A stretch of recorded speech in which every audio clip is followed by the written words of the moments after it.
出たジャンピングファイルドライバーからおっとバックフォークファイナル5スーパーファミコンで好評発売中。カプコン。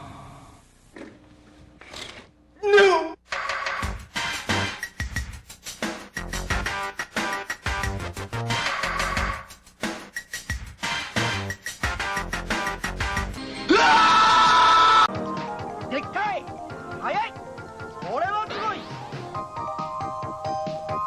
楽しさ全開 NEC の PC エンジン用ソフト続々登場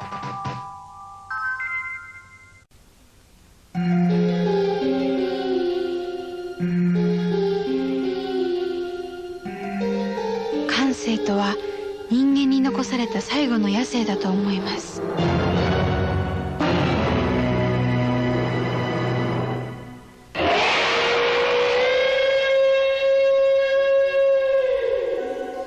NEC のパソコン PC8800 シリーズ NEC Warrior, thief, conqueror, king, Conan. 100メガショックネオジオ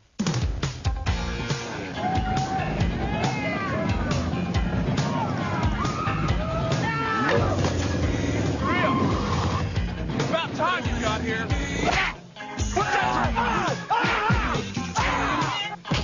What's that supposed to prove? Talking to you.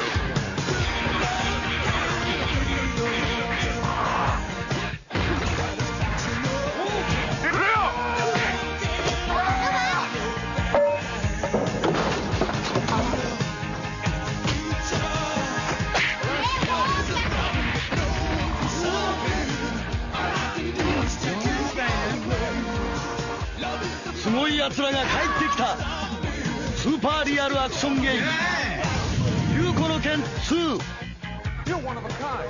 Everybody SNK Ultima X.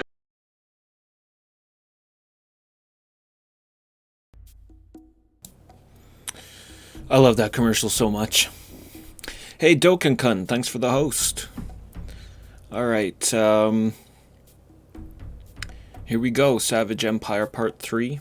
I'm already loaded in. So last time I was really struggling trying to find this Grand Mesa we were looking for, so we could kill a plant and get his secret medicine to save this shaman's son here at the Barab village. So I left that Tyrannosaurus Rex I dropped the rock on for now and ran right back down to Barab village to try to figure out where I was supposed to go. And I did a bit of wandering around, and just straight north from the teleporter here to the west of Barab village will take me to where I want to go. These were the stairs I was looking for. Really silly that it was so close, but no worries, we're here now.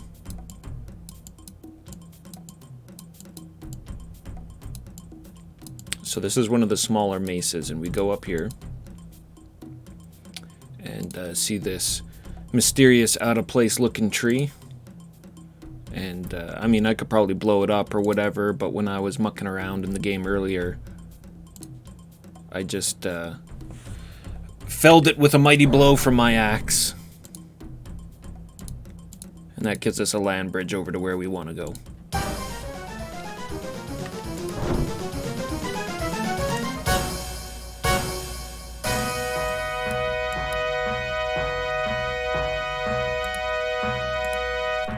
Just killed this poor pterodactyl's mommy. Sorry, dude. Your mom shouldn't have ran up on me like that when I was crossing the log.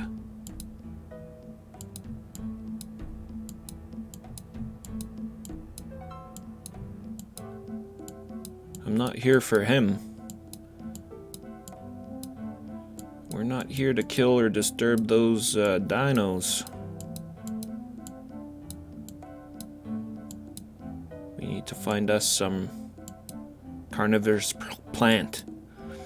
And that looks like it right there. Yeah, I saw one of these in Ultima 6. Just one, though. It seemed like a rare monster. Time for some gardening.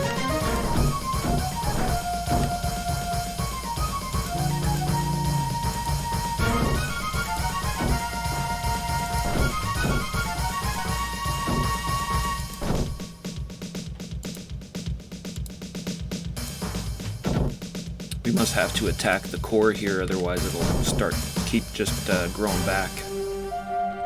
There we go. Carnivorous orchid killed.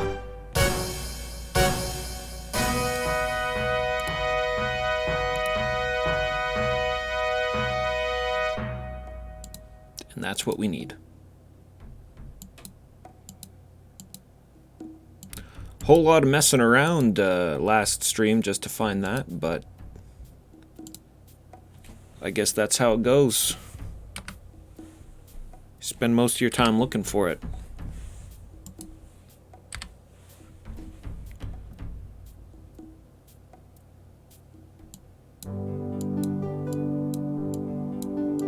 A lot of these old RPGs are like that. Once you know where to go, it doesn't take any time at all. Alright, head back to the Barab village and save this shaman's kid unless he's already dead.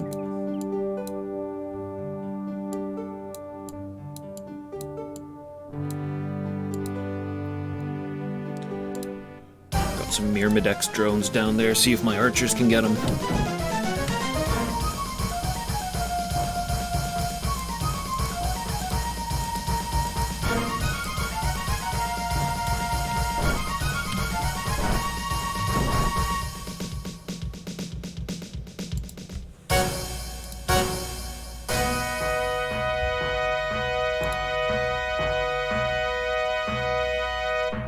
Sort of strange. Triolo just walked right up to that Myrmidex. He's got more than enough arrows and he is set to ranged. Ah, well. Let's go, guys.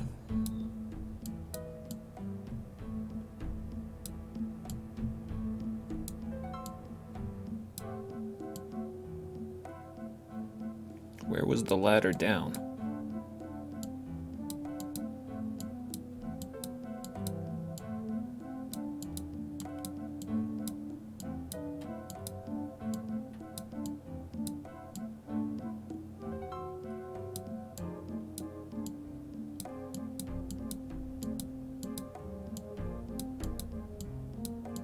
Great, I think I got myself all twisted up here on this mesa.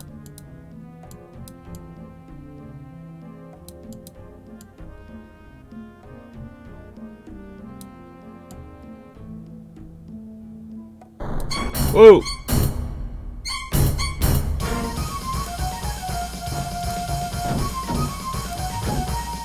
Watch out for ambushing pterodactyls.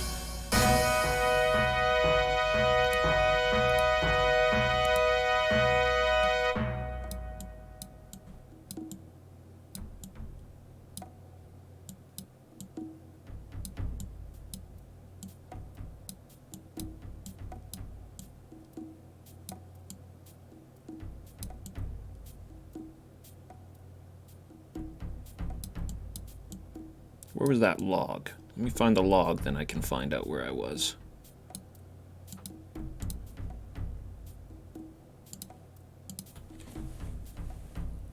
You see the gem holder. What the hell is that for? Haven't come across this yet.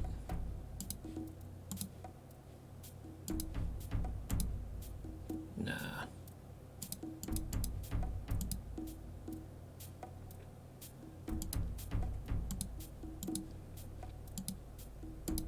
I don't think I have any gems other than regular emeralds.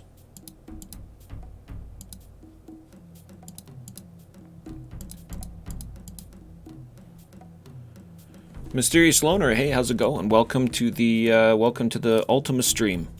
Was this released before Ultima 6? No, it was released after Ultima 6, actually. This uses the same engine.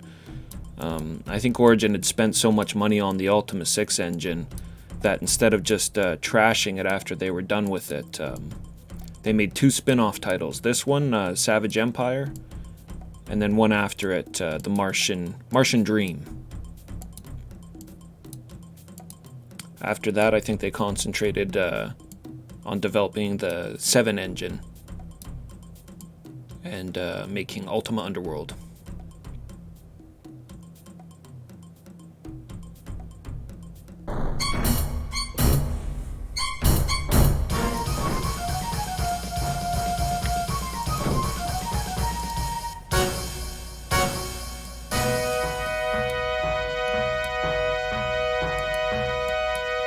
Pterodons ain't got shit on a nice 2-handed axe.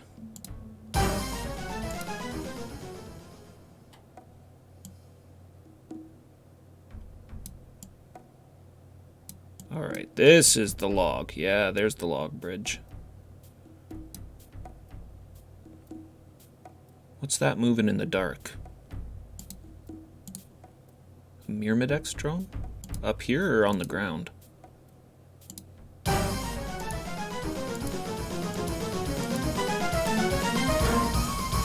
Very epic battle music in this game. Yeah, they're up here.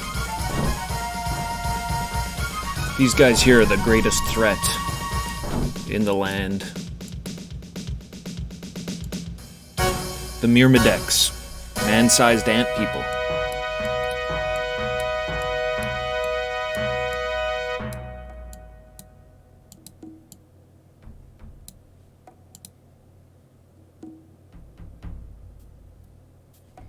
Not too difficult, but they take off a chunk of damage. Everybody's so ill-equipped in this game.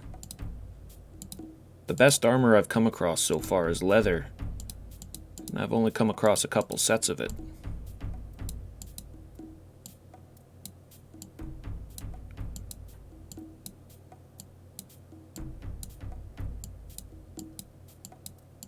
Alright, instead of wandering around in the darkness, how about we rest till sunrise? Jimmy has a dream. He chases animals through the jungle. A bear, a jaguar, and a monkey. The path branches, each animal going a separate way. Does Jimmy follow the bear, the jaguar, or the monkey? This is our level up, so if I go bear, I get +1 strength. Jaguar, I get +1 dexterity. And monkey, I get +1 intelligence. It's a bummer it's not +3 like it was in 6, but Jimmy's getting pretty fast. I know he's fairly weak, though, and I would like him some more strength so that he could carry more equipment for me. So we'll let him chase the bear.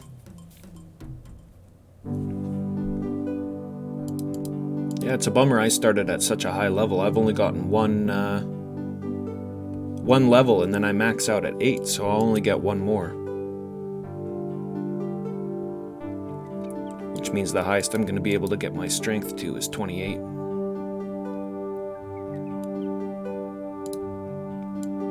Truly a spin-off. Doesn't have the depth of the mainline titles.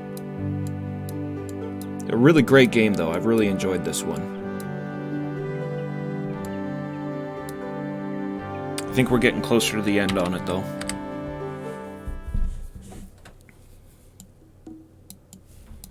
Alright, let's give this village shaman the medicine he needs to save his kid.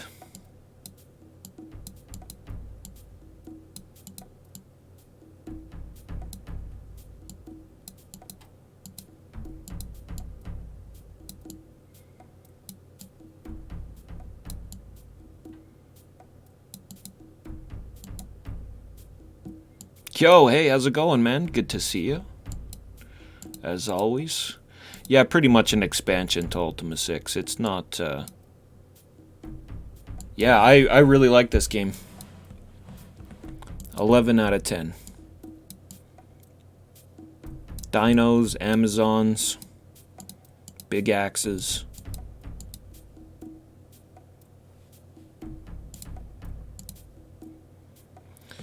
You see a somber man wearing a shamanistic face paint. He springs up eagerly. Has the noble visitor Morgan brought medicine for Nakai? Sure have. Yes, quickly, let Bakai see. With trembling fingers, he takes the root. Working quickly, he grinds it into a cup, adds water, and says a quick prayer over the mixture. He carefully trickles the fluid into his son's mouth, waiting patiently as his son swallows. Even as you watch, the boy's color improves, and within a few minutes, his eyes open. Father, this one is very cold. Nakai has been ill. Lie back and rest, Nakai. He turns back to you, beaming. Balakai is unable to express his gratitude for Morgan's aid. Morgan may come and go freely through the Barab lands. That's great, but I need you to unite with me. Does the noble visitor speak of uniting the tribes? Yes. The tribes might not wish to be united. This one is in his visitor's debt for curing Nakai. When the noble visitor wishes this one's aid, he will have it. Alright, we got another unification. Bringing freedom to the land. There is always hospitality here for the noble visitor. So, let me check my list here, my little notepad full of objectives I want to complete. That was the first big one. Get that medicine to the shaman's son.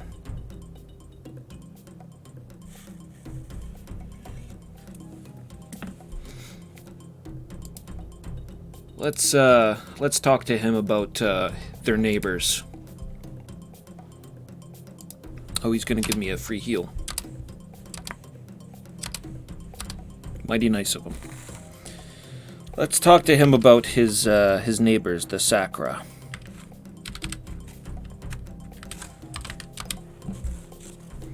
Sakra lived to the west and in caves where this one used to find his blue stones.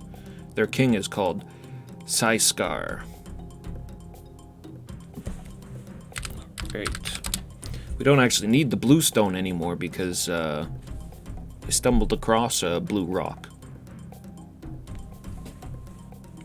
And we already heard the story of the blue stone, so we don't need that.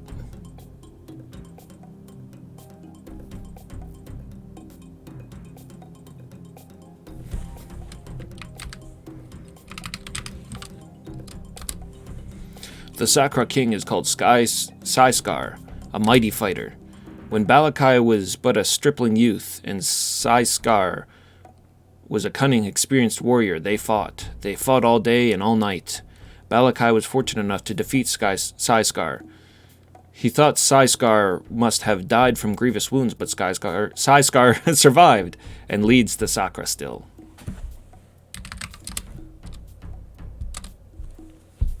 So that's the next group we got to try to unite with us. They're just off to the west. We found them before. Shouldn't have any problems going there now. Maybe give a quick chat to his son now that he's alive and well. You see a thin, frail-looking youth. It is Morgan who made Nakai well. Ask anything of Nakai. Nakai is to be chief someday, so Nakai knows a lot.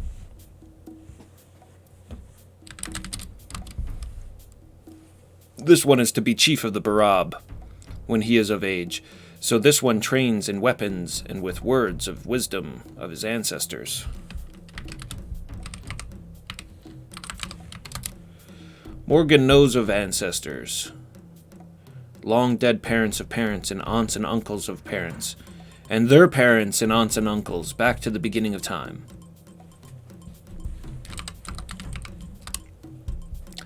Nakai does not know about the many tribes. We are the Barab who live atop the mesa. West are the Sakra, who are very interesting. East through the gap in the cliffs, Morgan will find many other tribes. Nakai has met several of the Desquiqui, including Tuomax. Never hear about Tuomax a lot. I think he's that guy hanging out at the Drum Hill way back when, north of Tichtikatl, the Nahuatl city. Nakai once met a Desquiqui man named Tuomax. He made drums. He was strange. Balakai made him go away. Ask Balakai about him. Makes drums, eh? We will need to make a big drum eventually, to rally the tribes against the Myrmideks.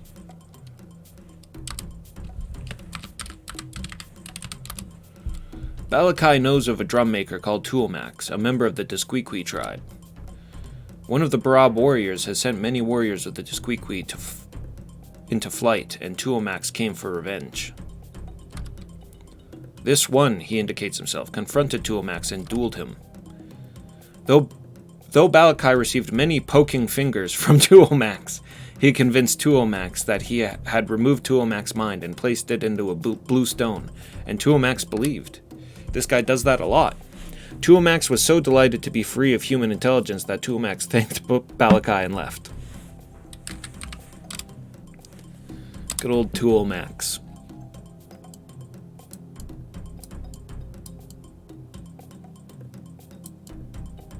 Alright, let's head off to the Sacra.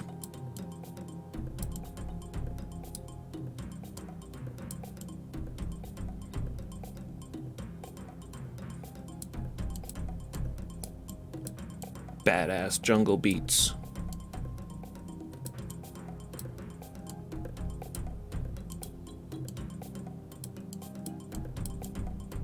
Sacra should be straight west from here.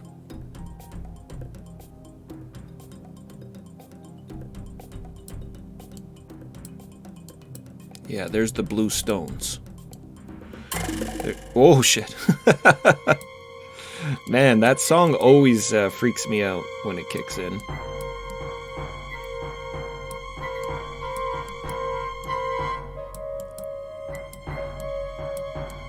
Yeah, giant blue stones. They surround the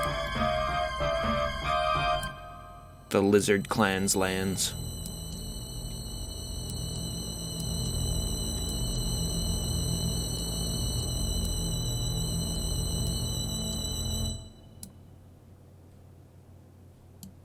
I'm curious about these fountains. I keep seeing these fountains hanging around in the middle of the jungle.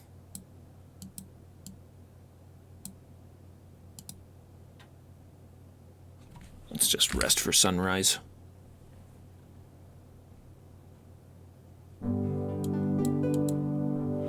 Not a big fan of wandering around at night.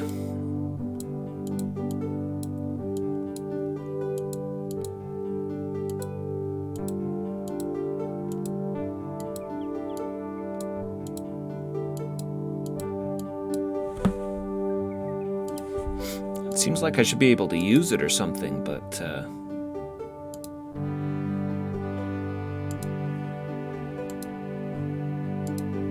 fill it with water? Maybe by bucket. No?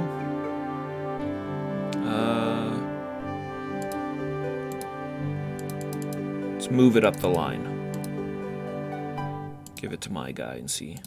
Yeah, there, we got some water. I don't know if that does anything, but we got it.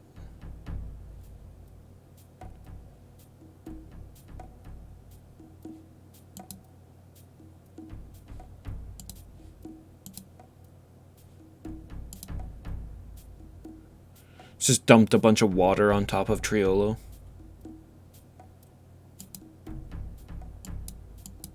Well, you never get thirsty in the game, so I don't know what the point of that would be. But since I can just pour it out whenever, I think I'll bring some along with me just in case. You never know when you need something like that in this game. In any Ultima, really.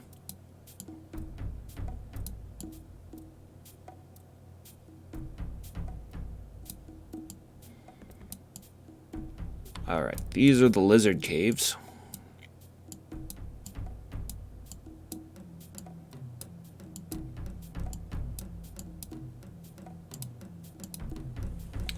Here's one of the peoples. Hey, lizard dude. You see a stooped, aged female reptile with cunning eyes. So, strange human here, belonging to tribe. To no tribe, must be cautious. Who are you? Cassandra is name. Well, that's not the chief. What do you do around here? Cassandra has no tasks now. Cassandra was once traveler and warrior. Too old now. Teaches young ones. Teaches them what? Yes, Cassandra teaches. Shows young ones landmarks of Sakura. Tells of legends. Many landmarks for young Sakura to learn. Medicine, trees, mesas. Many legends for young Sakura to learn. City under the earth is one. Medicine, mesas, and city.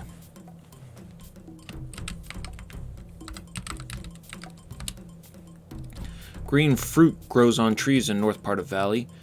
Many would travel to them before the Thunderer came. What is the Thunderer? Thunderer, big lizard, eats Sakura who goes near.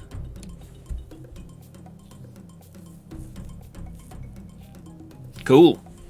Send him my way. I like fighting big lizards. 3 mesas in this land. Great Mesa and Small Mesa nearest Sakura Caves. No one lives on these mesas. Barab Mesa further away. Barab tribe lives on. Hey Darth, hey, how's it going? Falling asleep. Yeah, no worries, man. Relax. You just kick back. Take it easy. Hell yeah, man. Good to see you.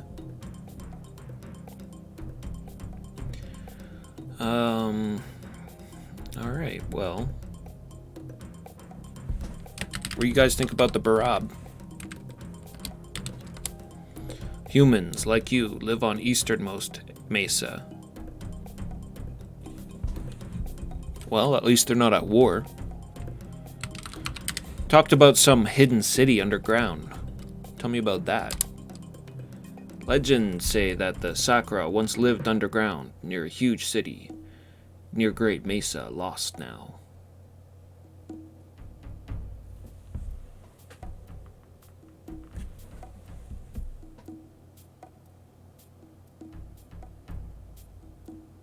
Cool.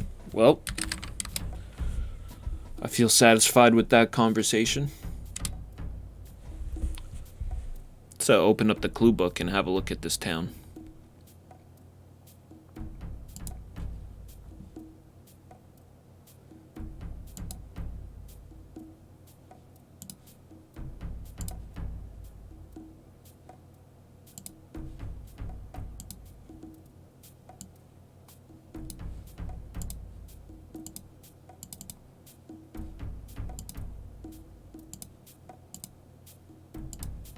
There we go. Alrighty. Sakura Village.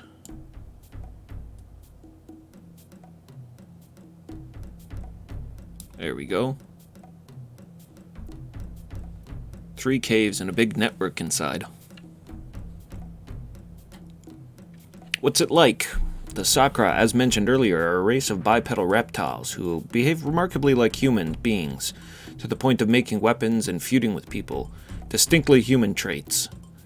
They occupy a series of dry, secure caves in the western branch of the village, or the valley. I won't make any arguments to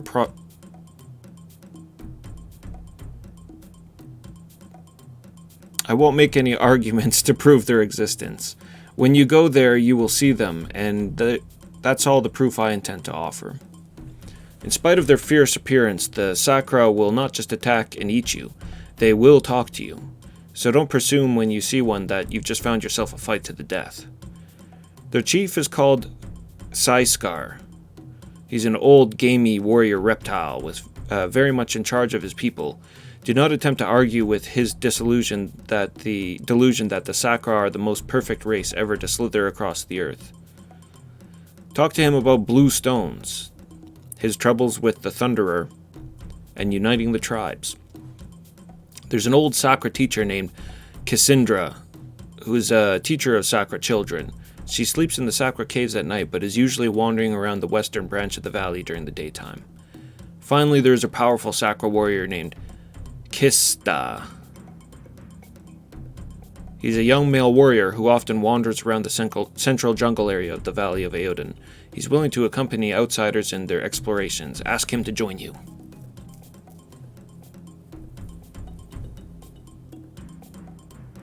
It's a crystal garden inside their cave.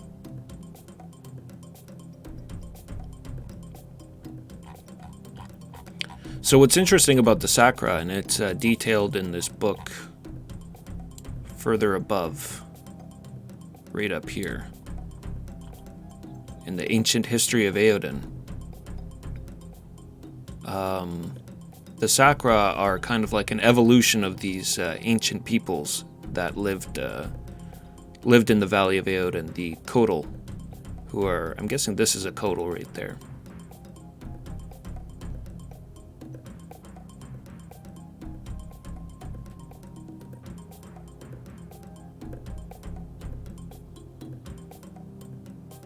Saiskar, how about that right there?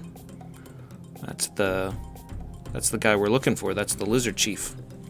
Speaker of memories for the Sakura race, Dr. Johann Spector. Oh yeah, we've been hearing about him too. Who made intensive studies of both the Kotal race, both the Kotal city and the Nahuatl. Sauri, mischief maker, storyteller among the Yolaru tribe. Fritz. Yeah, I know all these people.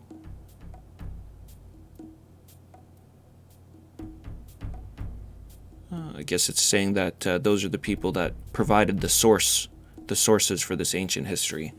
At some point in the unimaginably distant past, a meteorite hit a patch of land on Pangaea, Earth's only continent.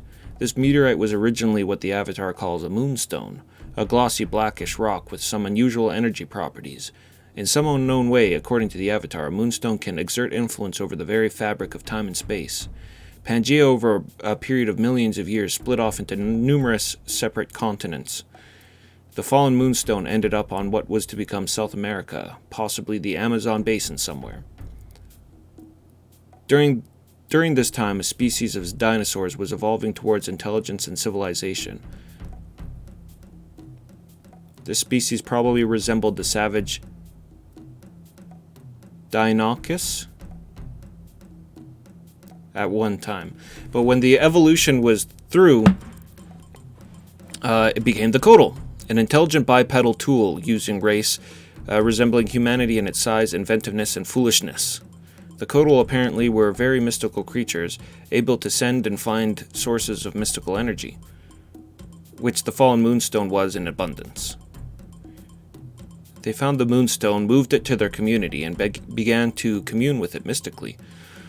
Ultimately, they learned to draw power from the moonstone and warp and bend that power to their own ends.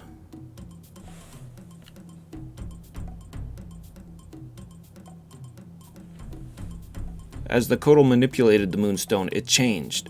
Its glossy surface became cracked and pitted. The power it supplied became warped.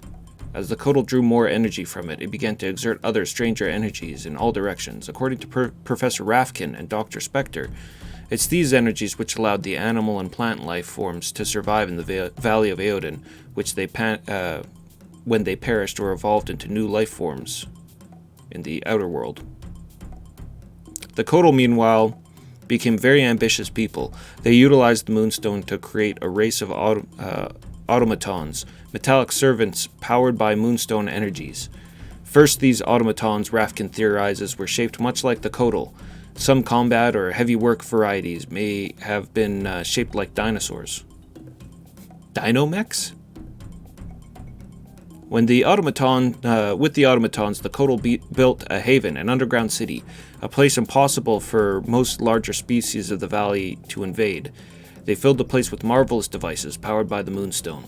They rapidly grew to dominate the valley and its inhabitants. But this is only a theory.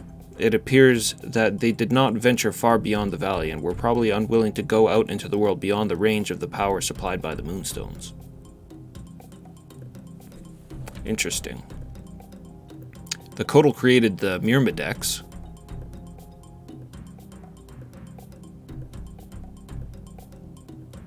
They started with the big South American jungle ant common to the region, and they began utilizing the Moonstone's mystic energies to modify them.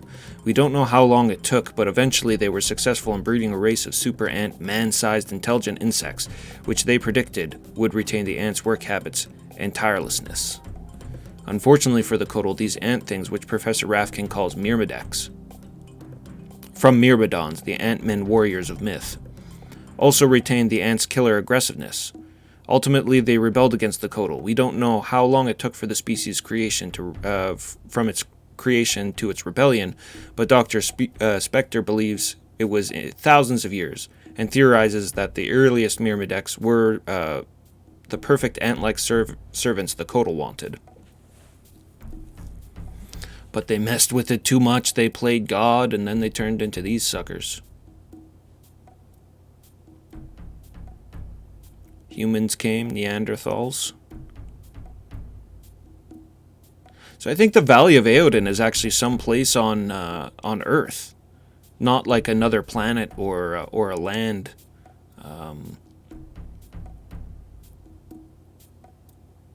It's like the Lost World or something. This details Oloro of No Tribe. The legend of the valley who united the tribes. Kotal die and the Sakra are born.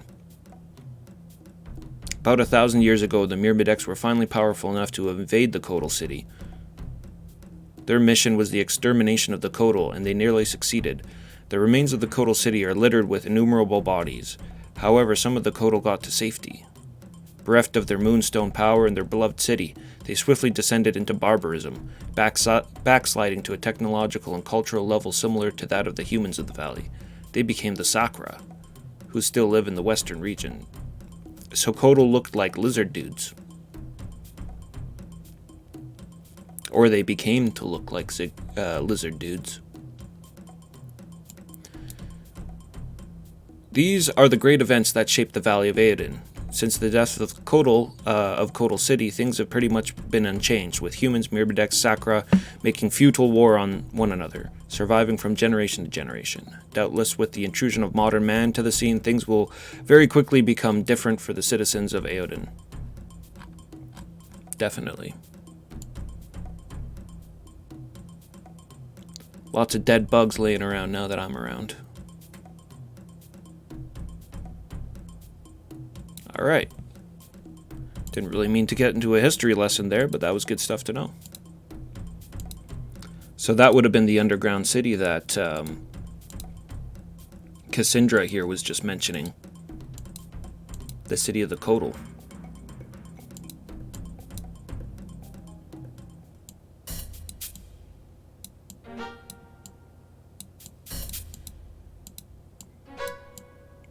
Let's find that chief.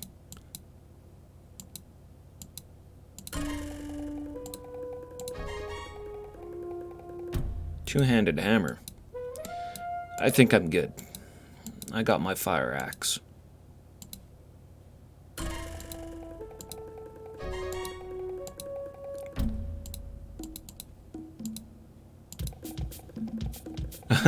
It's a very dolled up looking lizard.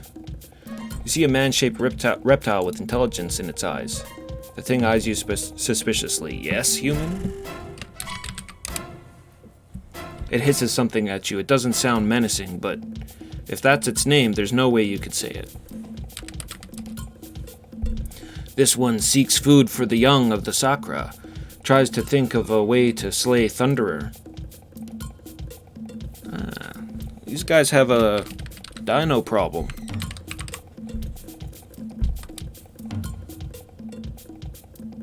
Whoop. Doesn't know what a Thunderer is. Let's see if it knows what a Thunderer is. Yes, Thunderer, an enormous lizard, kills and eats Sakra who go to the groves of medicine trees.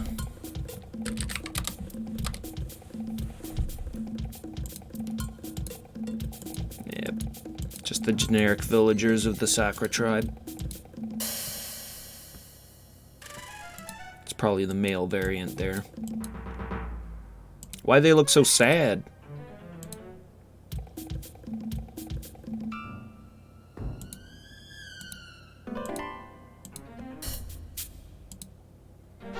Dude here on the carpet looks pretty chiefly.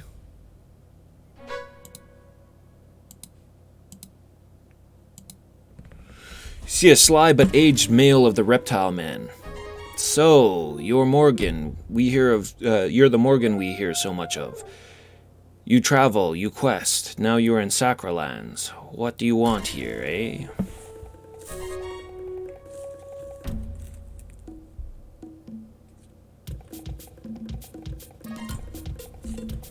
I want to unite the tribes. You guys seem really powerful. You wish to unite the tribes, in spite of all odds? Make friends of enemies. So, very well. Saiskar will give you a chance. He leans forward, and his warm, dank breath washes over you as he begins speaking more quietly and conspiratorially. We have grief, do we, Sakra? North and east of here, in secluded canyon, are plants that bear the green fruit. Many, many generations since time begins, we use this fruit, good medicine for Sakra. Not long ago he comes, Thunderer, strides into canyon, roars like thunderstorm, with ravenous hunger eats Sakras, who quest for medicine of the green fruit. You wish Sakra to help with Miradex. Go and slay Thunderer.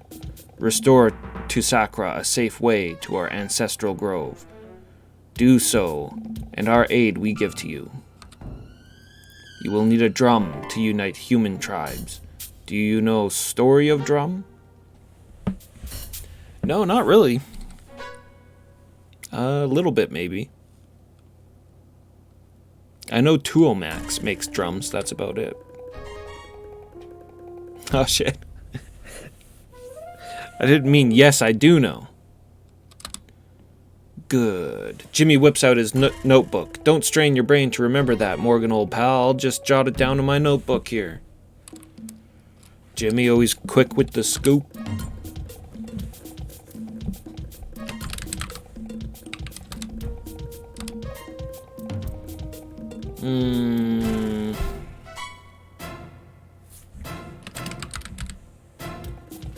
Hey, what happened there?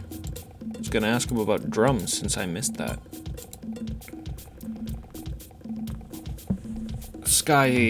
Saiskar is sorry to see you returned, O mighty Morgan, for Saiskar knows your task is not yet accomplished. Thunderer still lives, and we still hear the earth-shaking footsteps, even in our sleep. Why are you here? Because I want to talk to you.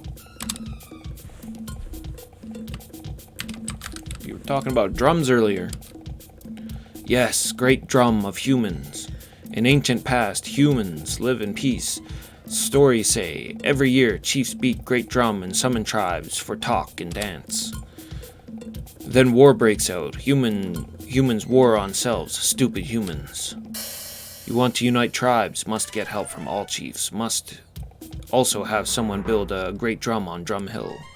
Drum Hill is near Nuwatla City, near where river falls off cliff. Good. Good information to know, especially since Jimmy jotted it down.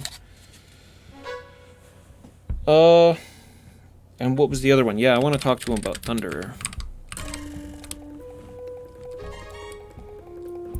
Yes, Thunderer, mighty lizard, tall as mesa, swift as river. When he walks, earth shakes like thunder. When he roars, sound breaks boulders from cliffs and birds die of fear.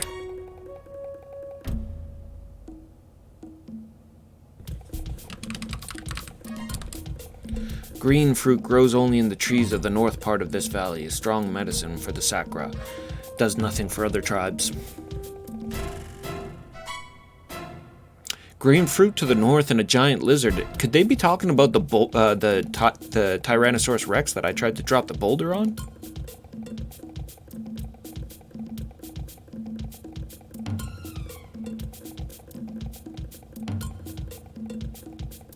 I mean, he was surrounded by fruit trees. Shit, maybe that's why it was glitching out so much and when I tried dropping the boulder on him. It's because I didn't have the quest.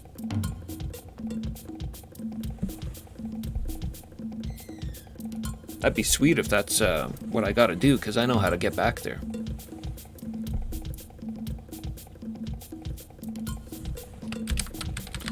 What do you think about the Jimmy guy who keeps interrupting us while we're talking? Scar has heard of one such. Disqueaquee have him, or used to have. Say he wears strange hides, and is too skinny to eat.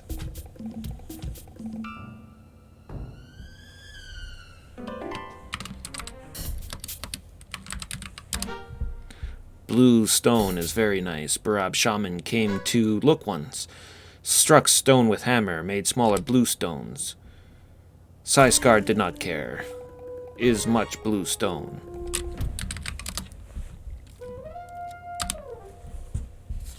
Which we already have. We don't need to worry about the blue stone. That's part of the quest for Topuru, which I guess we'll go finish after dealing with this guy's T-Rex problem.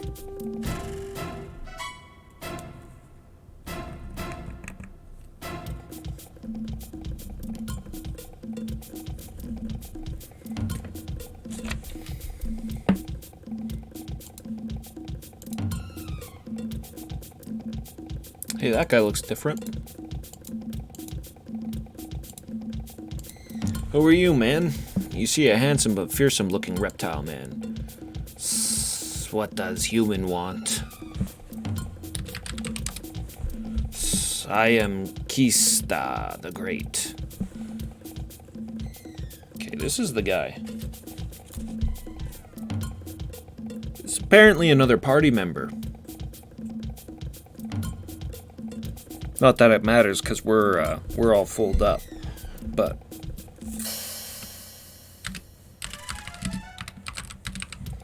talk to him about the usual shit, the quests available.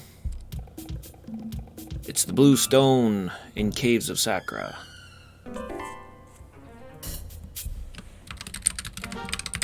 If you're so great, how come you haven't tried to take care of Thunderer?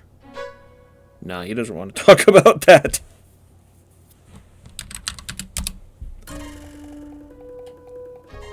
Kista looks around at your party. Hiss, I will join later. Too many people now. You will join never. I'm not getting rid of any of these guys.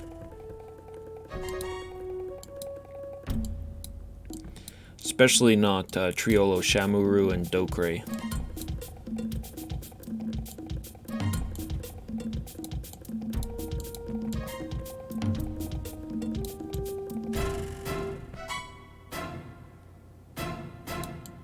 Alright, I don't feel like mucking around in their caves there.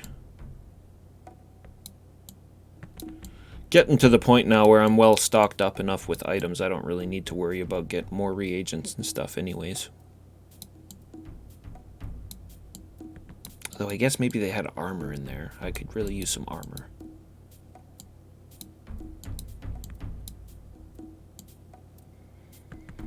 Alright, we'll head back east to Barab.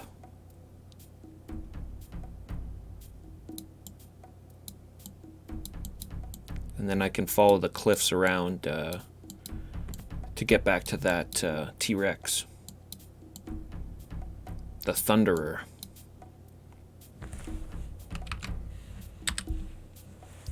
Drop a boulder on his head and hopefully it doesn't glitch out my party like it was last time.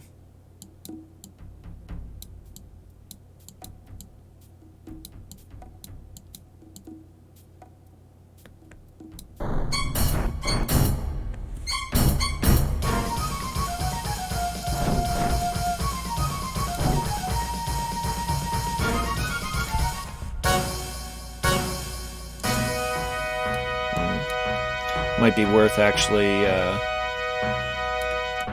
getting some free heals back at Barab Village.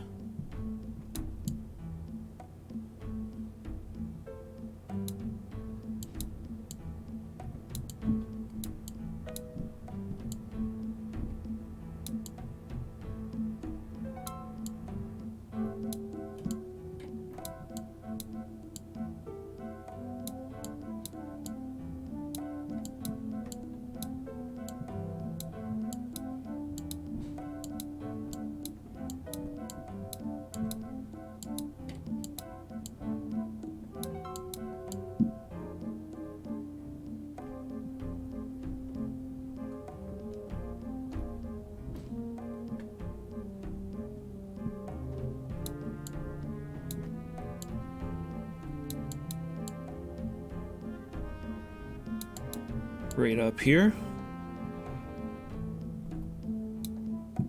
Though they're all sleeping.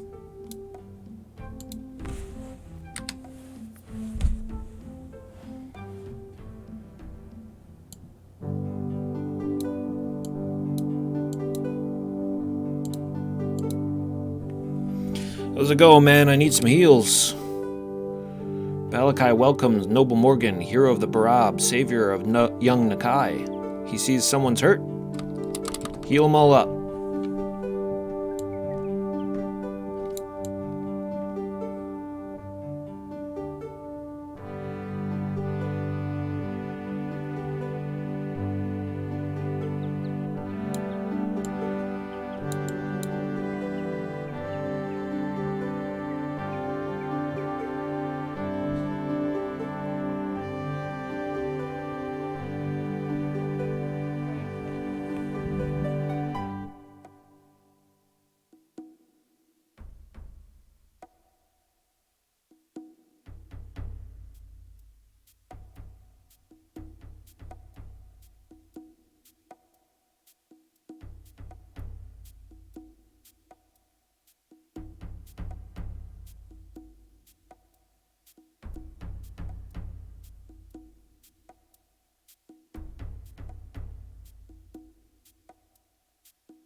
Stupid Myrmidex on the cliff. Can't get me, but I can get them.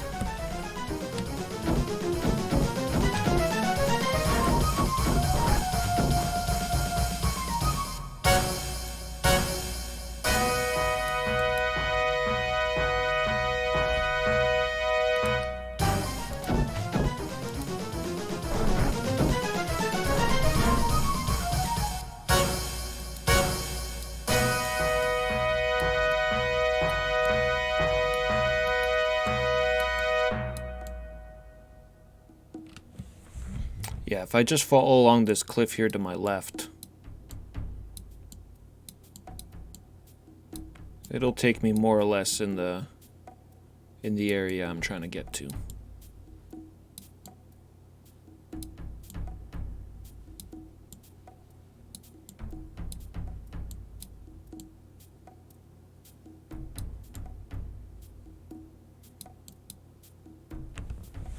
Oh yeah, that's right. They have this massive teleportation platform here.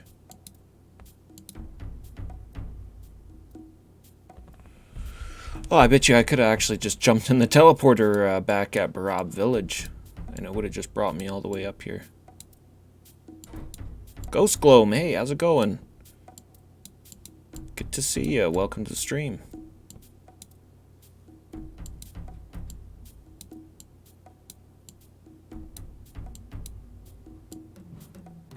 We're just gonna drop a boulder on a T-Rex skull.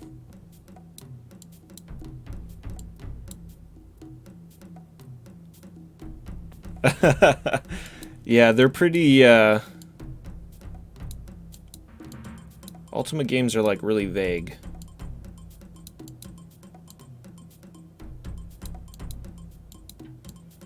And, the Ultima 6 engine doesn't do you any favors having that small viewing window.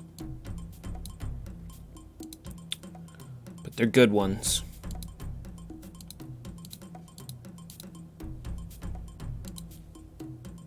Alright, let's, human skull and some chocolate.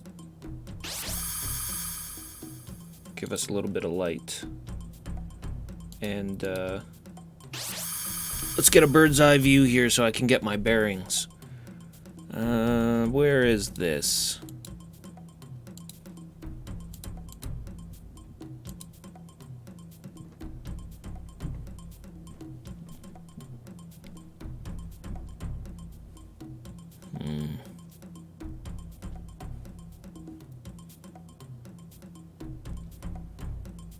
I don't really recognize this spot.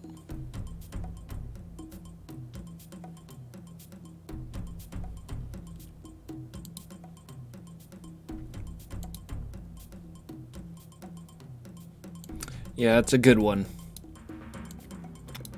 Pretty big fan of this game.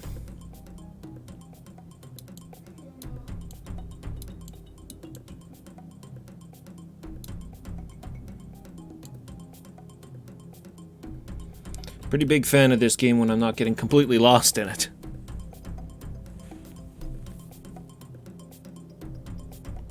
Magic Candle. Somebody else was talking about Magic Candle. Isn't that kind of like a bit of an Ultima clone or something?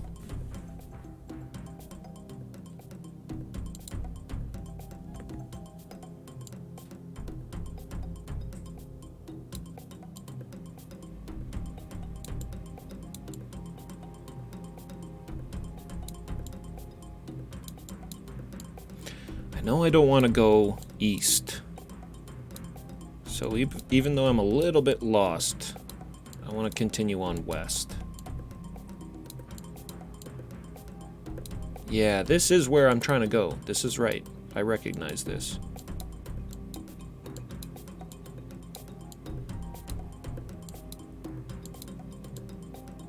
As I've been going through these Ultima games too, I've noticed that there's a lot of really interesting looking CRPGs that came out, that Origin did.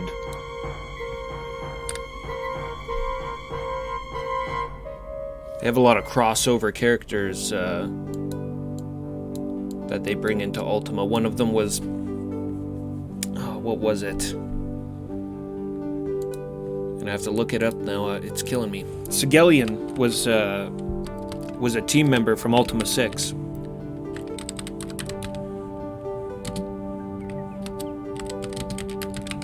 And he was also from another Origin game.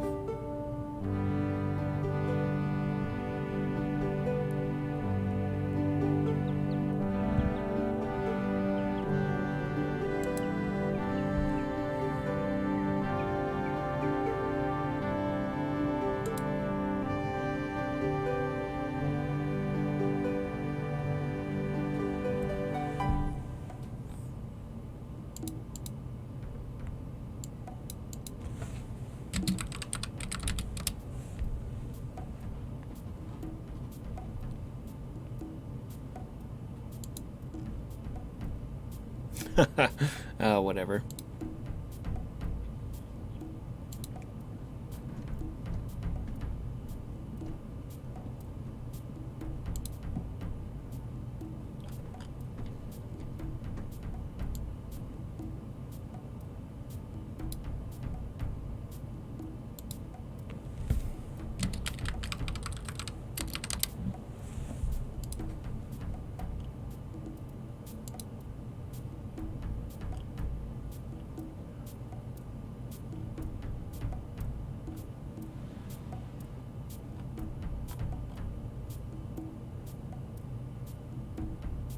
Knights of Legend. Jesus, that was killing me. I kept wanting to say Times of Lore, but that was a different game. Yeah, Ultima was a huge influence to the creator of Dragon Quest. As I've been going through the games, I feel like there's a massive influence on Ultima that people don't even see. In modern gaming even, you see it still, I think, with the Elder Scrolls titles. I don't know if they've ever given any credit to Ultima, but a lot of the ideas in the Elder Scrolls games, I think, came from these titles. Favorite Ultima? I haven't gone through them all yet. We've just been working our way through them. From Richard Garriott's first game, Akalabeth, all the way through. But so far, 6 was probably my favorite. Specifically, 6 on the FM Towns, which was a Japanese computer. It was a really, really good version of that game because it was fully voice acted.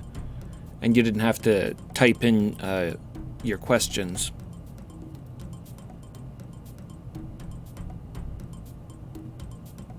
They've definitely been progressively looking better, for sure. The FM Towns version didn't improve the graphics at all, though. It used the Ultima 6 engine, just more or less it looked like what you see here.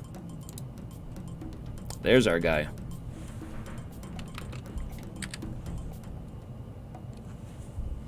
But it did add a fully voice-acted dialogue, which was all done by non-professional voice actors, so it was pretty amazing.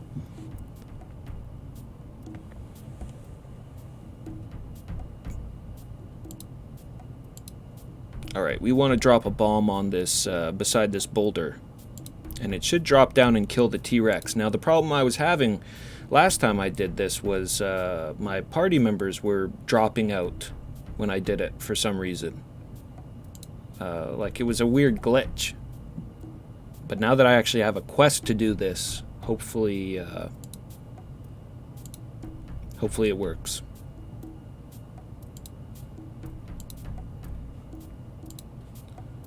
Light our fuse on our grenade and throw it over there.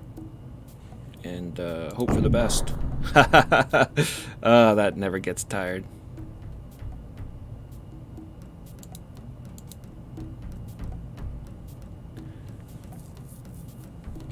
Yeah, I recorded, like, I have all of my previous playthroughs highlighted, so you should be able to just go and see any of the previous streams, including that Ultima 6 one. Yeah, see, it glitched out again. I'm missing Docre.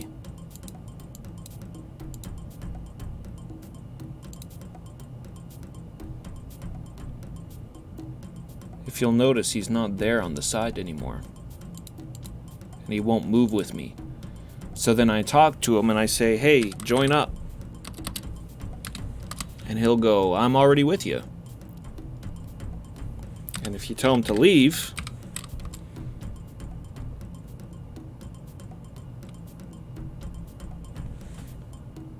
well, then I guess he'll do it.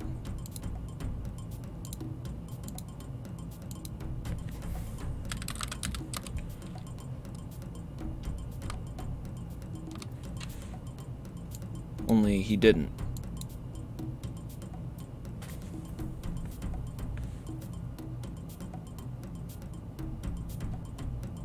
Yeah, this is frustrating. So, what's the answer? Because I need to do this to progress.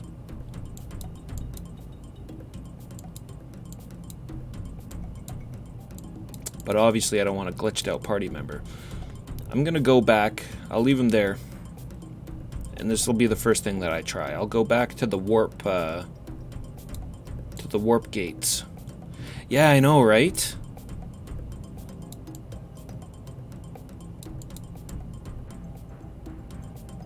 It's a real bad bug for sure.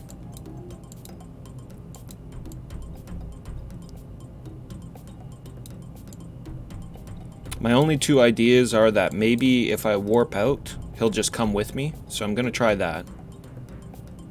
And if that doesn't work, the only other thing that I can think of is just removing everybody from my party. Then dropping the boulder on the T-Rex, and then after that,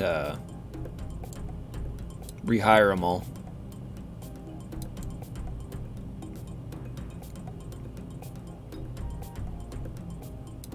I just need to find that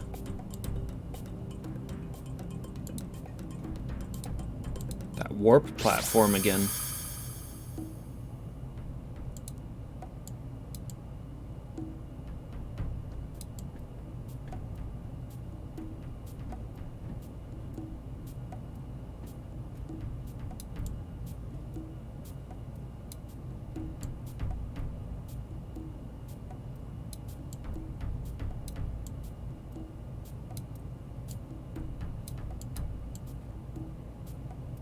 Which was where?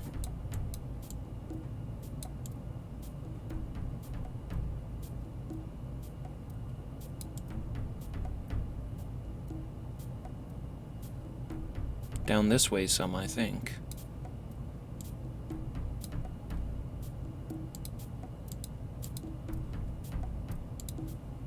Or on the other side. It's so easy to get lost in this jungle.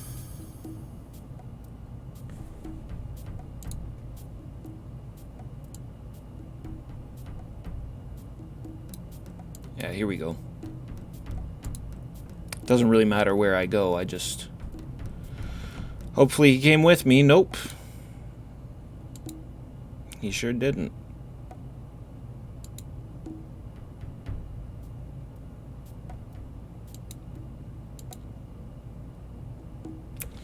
I don't like that one bit.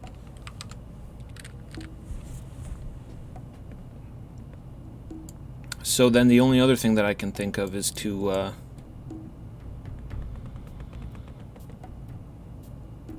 leave these guys behind somewhere.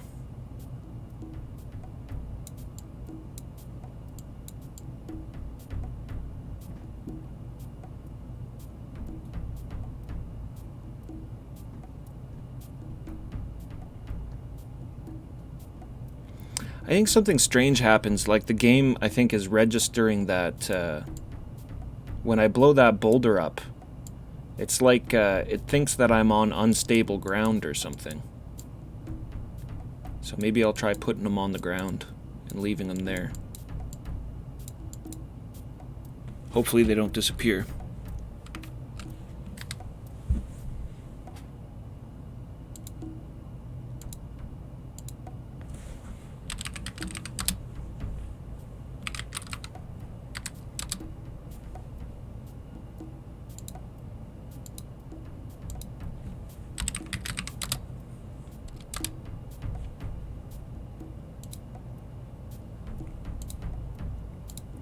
Too bad they drop all their shit.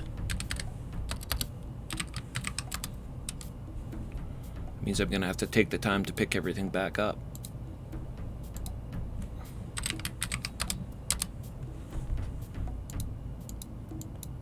Alright, you guys just stay right there. I'll be right back.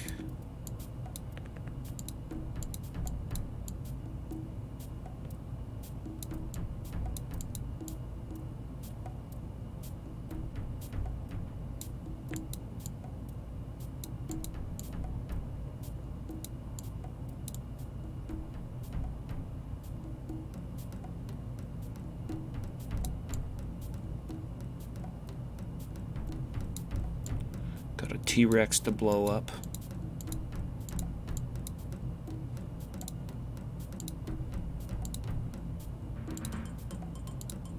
Hopefully this works. If it doesn't, I'm not really quite sure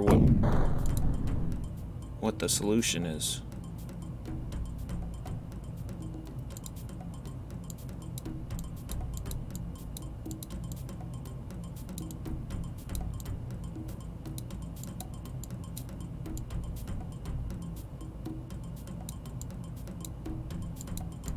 I really wish the day-night cycle in this game wasn't so short.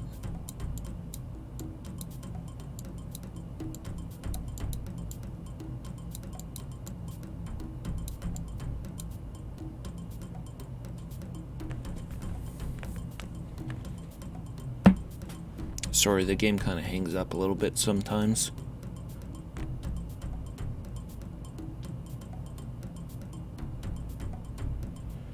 Just gotta wait for it to wake up. There we go.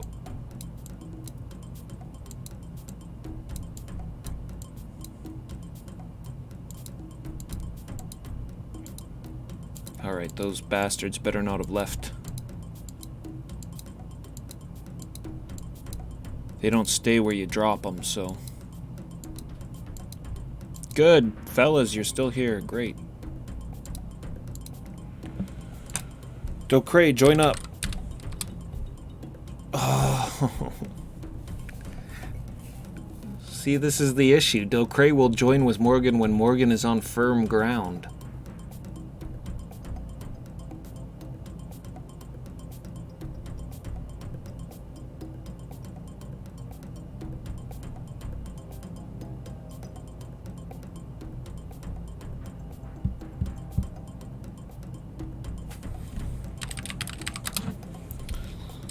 What's the answer?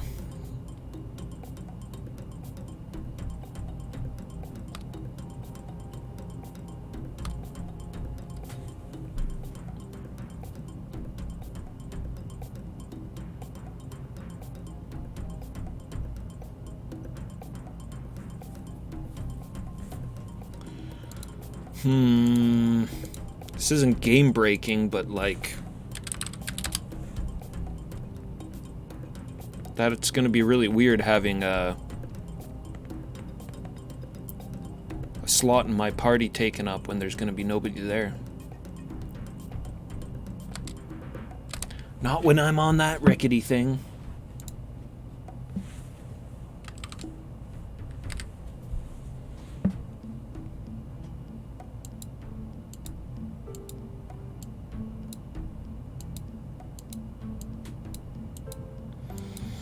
I don't know, I got no answers.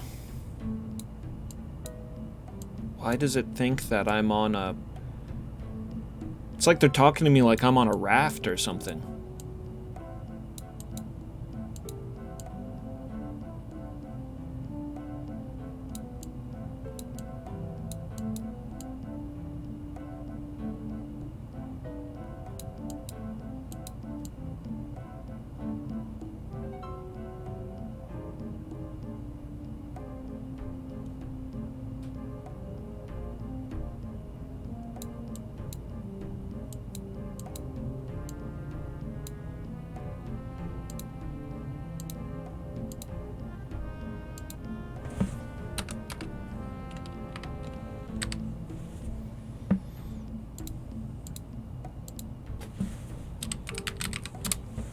Alright, he's the one that causes me the most problems. Maybe I just need to leave him.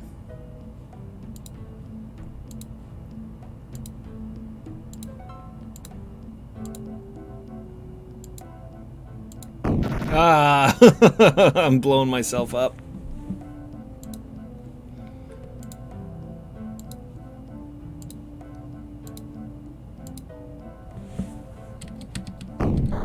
If this works, I'll just reload it.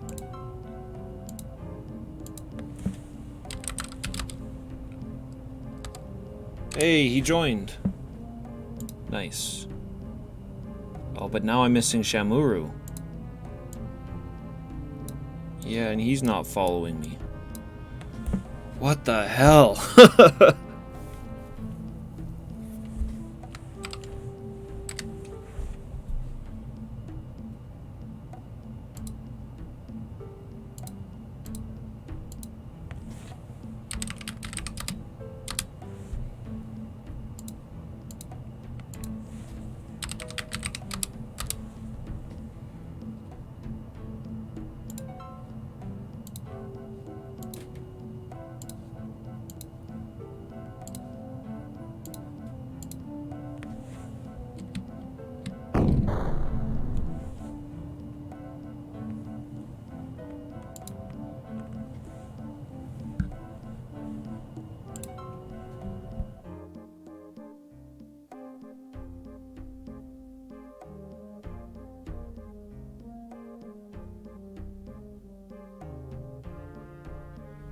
Okay, he joined.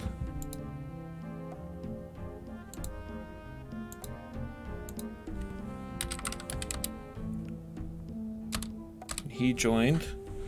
Am I missing somebody? Yes, I'm missing Jimmy.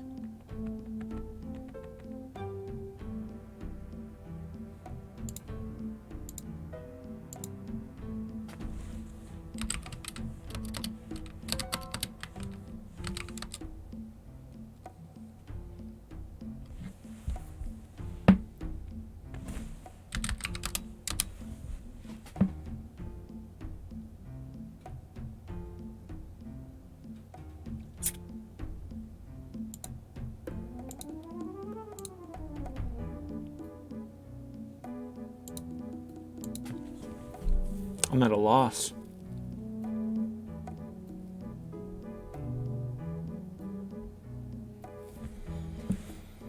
All right, let me take a short break here. I'll try to figure it out. I'll be right back. Give me 5 here.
Oh God, I don't know what to do here. All right.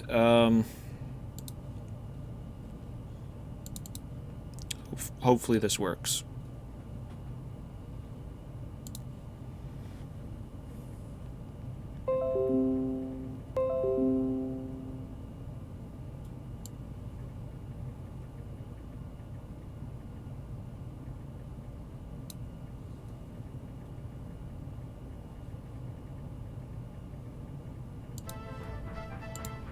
Can't ever be easy with these old games.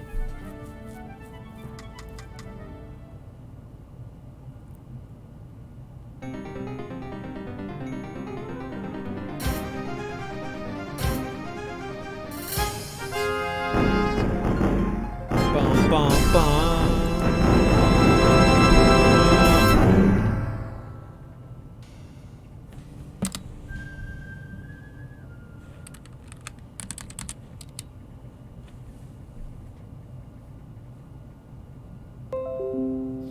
So if anybody wasn't here before, I've run into a really nasty glitch here where I have to do this, to progress in the game I have to drop this boulder on this T-Rex, but when I do, it removes one of my party members out of my party. So I backed up my save file, and apparently I got to...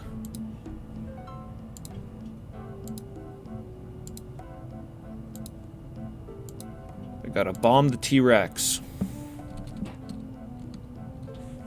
Get out of there, Jimmy. You're gonna get yourself blown up. Alright, we're gonna bomb the T-Rex. Then we save the game. See, we're missing Docray now.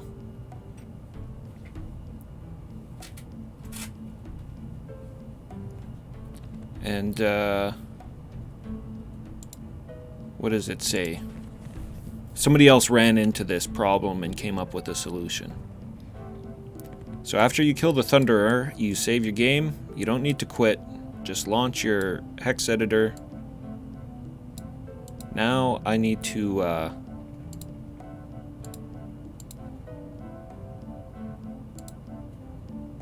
well, first of all, let's restart this hex editor.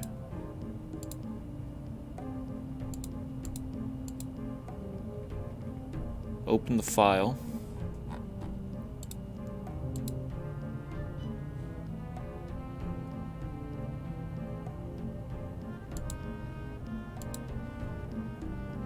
Let's see if I can get this up on screen.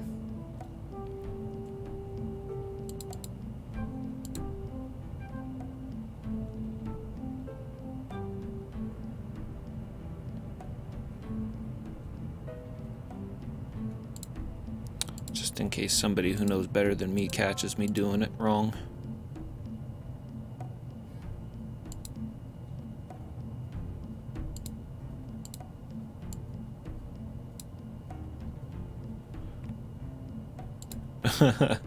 Alright, somewhere in here I need to find the line 0x00000FF0. Go to the address. 0x000 blah blah blah. That number represents your party. And I need to change the value.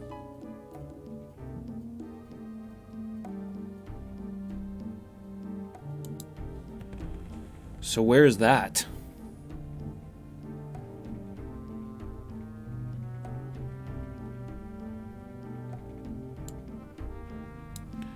How the hell am I gonna find that?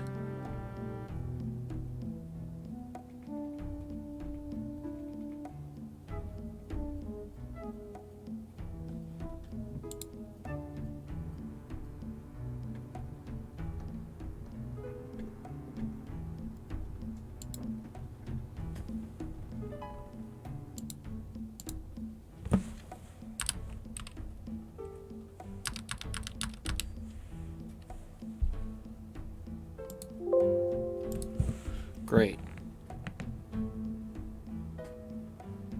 I've never edited a hex file. Like, I've never done hex editing before, so I have no idea what the hell I'm supposed to look for or what I'm doing.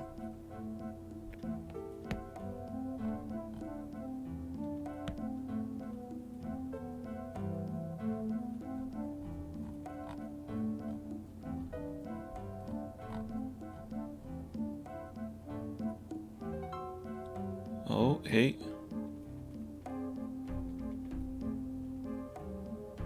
Those are the names of party members right there.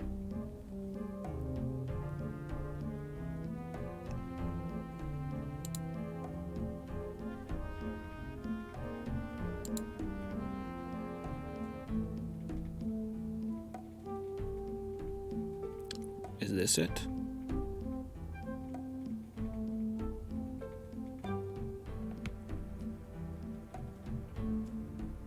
That must be it right there, that line.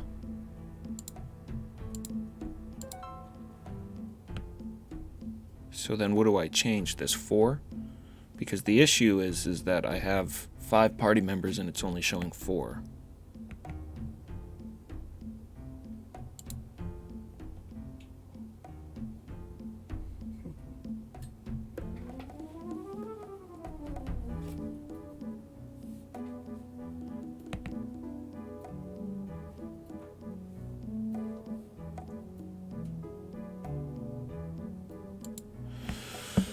Okay, alright, well I haven't touched this yet. I haven't done anything yet. Let me load my backed up one. So that says 4. If the backed up one says 5, then I'll know that that's what I gotta change.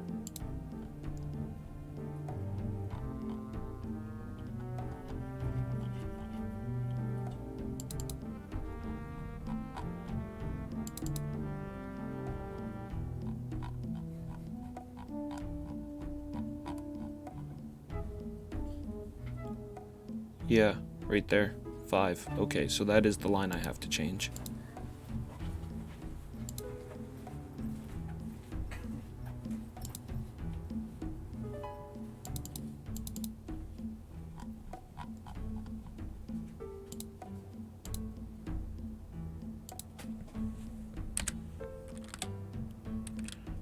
How do I change it?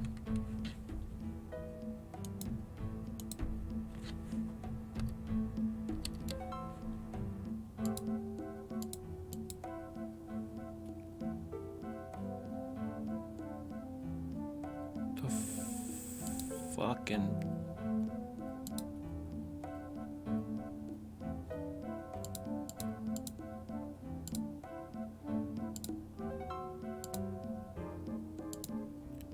We change it here?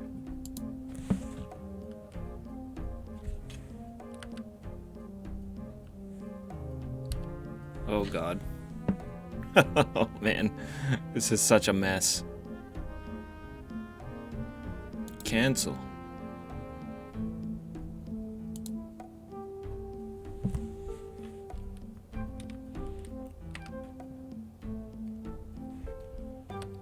$35. What the fuck is going on?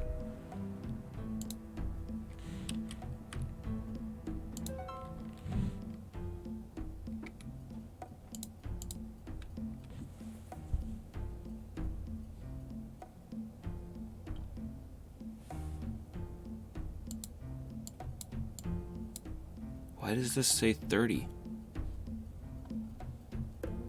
I want it to say 05. Okay, there we go. I don't know why it wouldn't let me do that before. Alright, save that.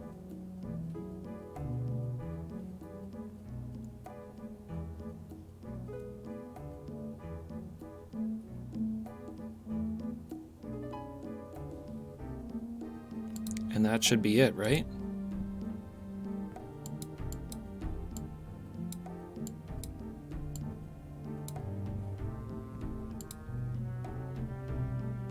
Man, come on. Do I gotta maybe restart it?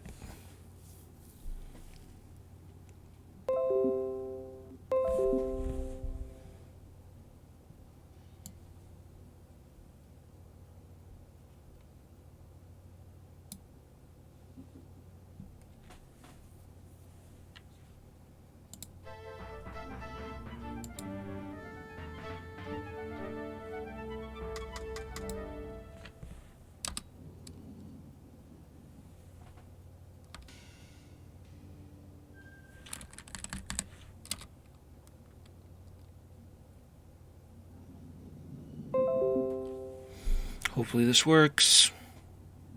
And I see Docre in my party.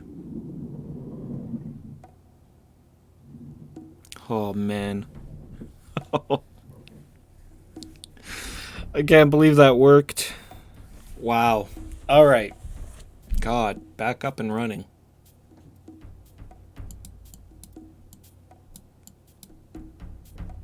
It's all good, right? Everybody's moving with me. Docre, I can still talk to you. You're not a vegetable. You're causing me problems, man. Holy moly, what a bug. That's crazy. Well, 3 cheers for on-the-fly tech support. We got it done. Now let's head back to the lizard tribe, the Sakra, and tell them I killed the damn T-Rex. Holy shit.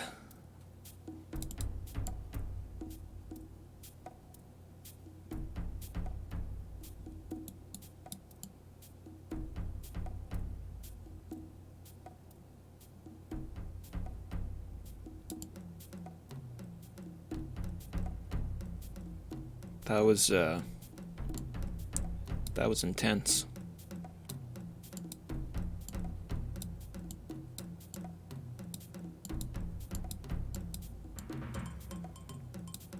Not how I wanted to spend a chunk of the stream, but I'm just glad I could get it working. Let's go peek on that T-Rex carcass.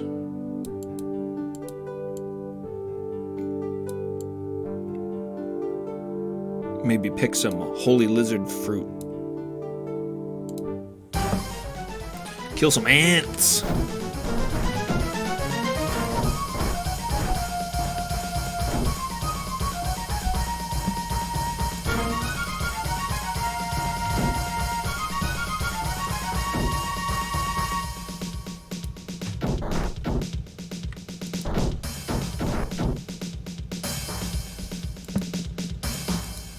Any more? Looks like we're good.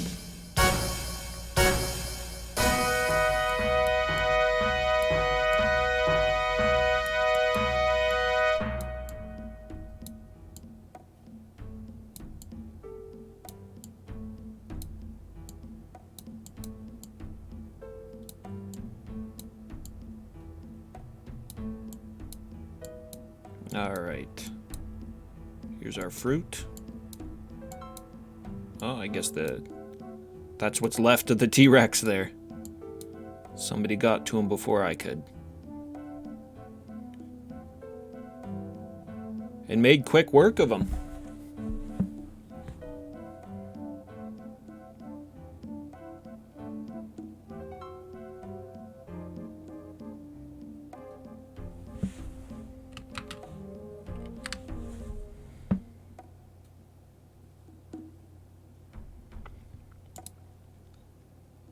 I'm just paranoid after screwing around in the game files that one of my characters is going to turn into mundane or something. Or the world's going to explode.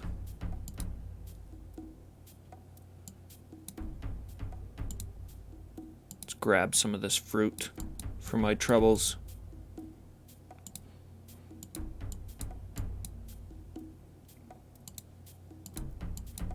The lizard said it's useless for other tribes, but I think he's a liar. Stu, how's it going? Soft lock bug, hell yeah. Yeah, I had to get elbow deep in the system files there and do some on-the-fly editing. I'm doing all right. I just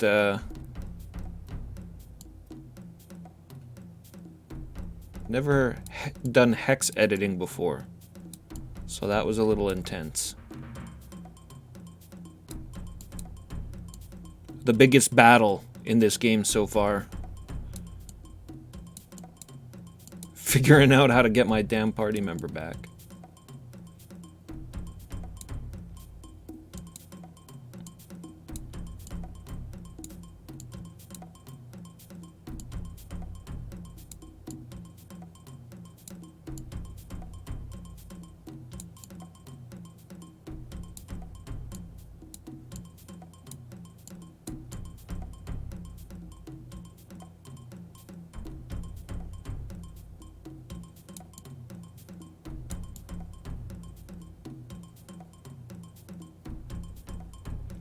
Alright, we should be almost back to the Barab village.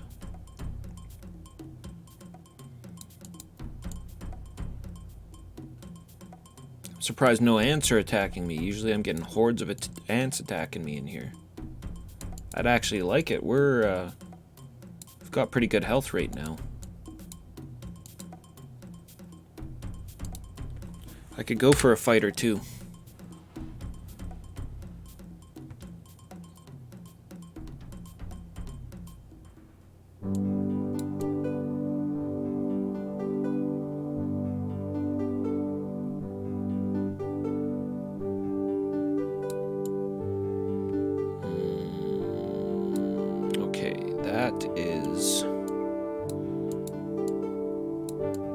That's the Mesa. That's the Grand Mesa. North of Barab. So south should be the Barab village, but we don't want to go there. We want to go west from Barab. Back to the lizard people.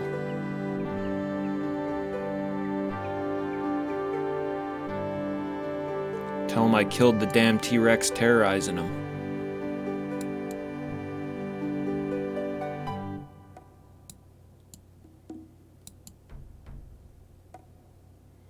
Should have let them take care of the T-Rex on their own. That's kind of family business, isn't it?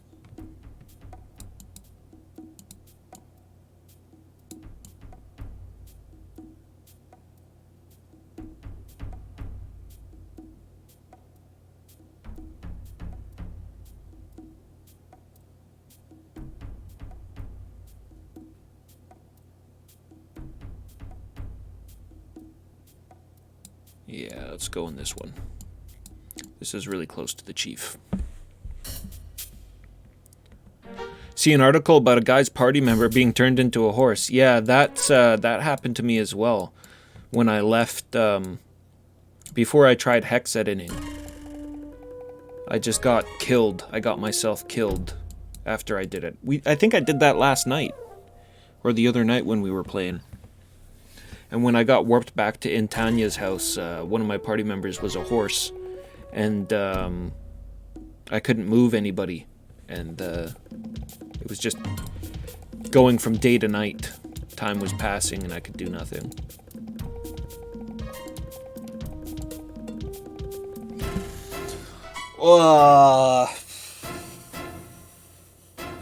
Takes a lot out of you trying to run these old games sometimes.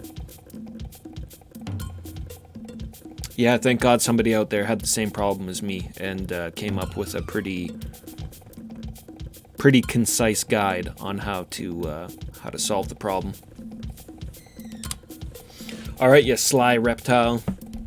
I killed your bastard T-Rex. Morgan, you have helped Sakra already. Slew Thunderer, did you? Welcome. Are you here? What is your wish? You gotta unite with us.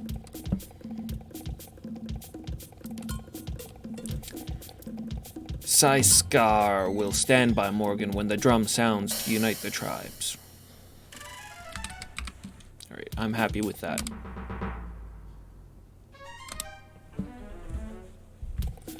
That's it with these dudes. Kind of seems like we solved that pretty quick, but really, I guess we did most of the legwork last stream when I stumbled upon the T-Rex. The Thunderer.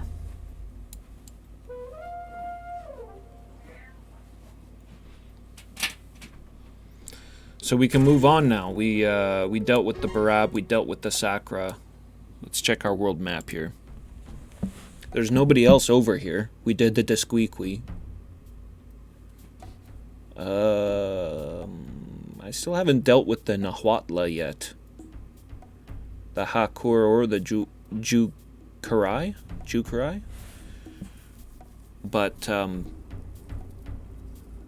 before we do any of that, we should talk to Topuru and continue our quest to find Ayla, the daughter of the Kurak tribe. Topuru lives up by Barako, which is a real far distance away from us. So I'm going to give this warp... I'm going to give this warp stone a try.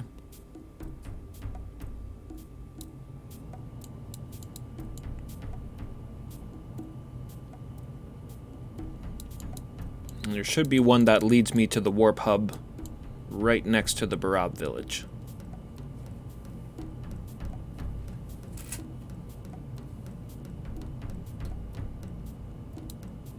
Right here.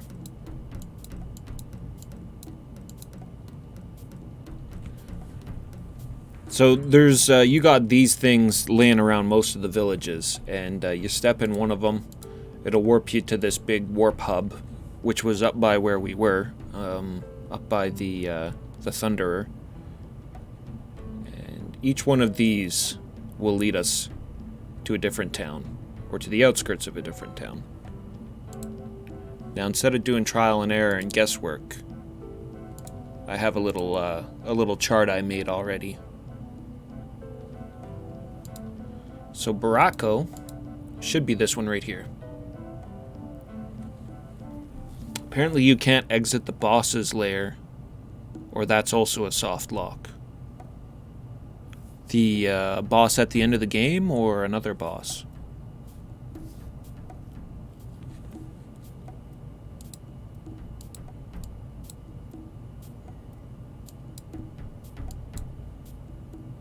At the end of the game, okay. Because there's Dardan the Huge, and he's the boss of the Urali. But I don't think he's the end boss of the game. I have a feeling it's going to be some ant. since everything is leading towards ant extermination.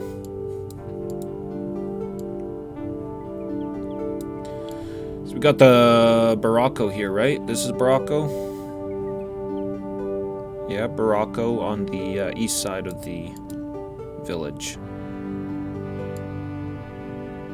We need to continue going west.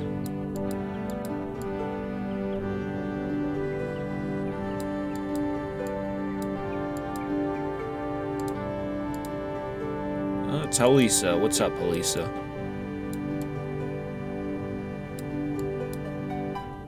Who the hell's that? And Halawa, her mom. Chief of the Baracco. Hanging out in the woods.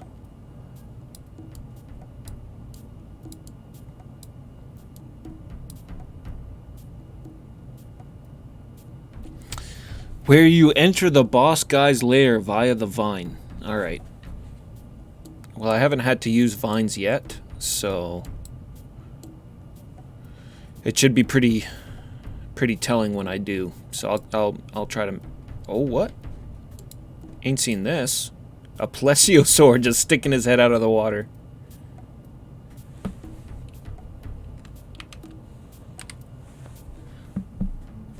They've got good animations in this one. They've got better animations in this one than they do in than they had in 6. I like how half of his body is underwater and his head's picking out. Just like yar yar.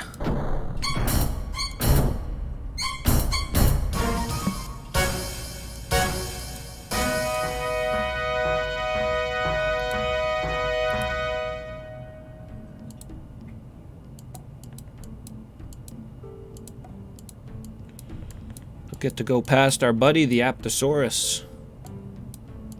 What's up, pal? Deanie with the little smile. Deanie the dinosaur. Oh. He's too thick. Can't get past that part. Alright, we'll pop off there. And Toporo, get the hell up. Ah, you lazy bastard. I brought your mind back.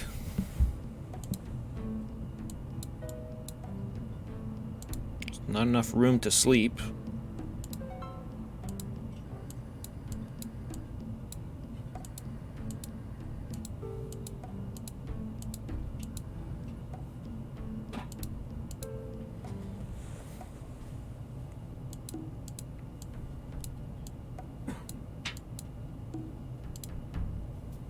What foes?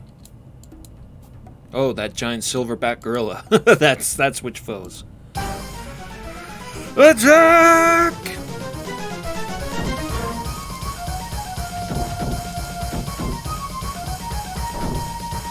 Oh man.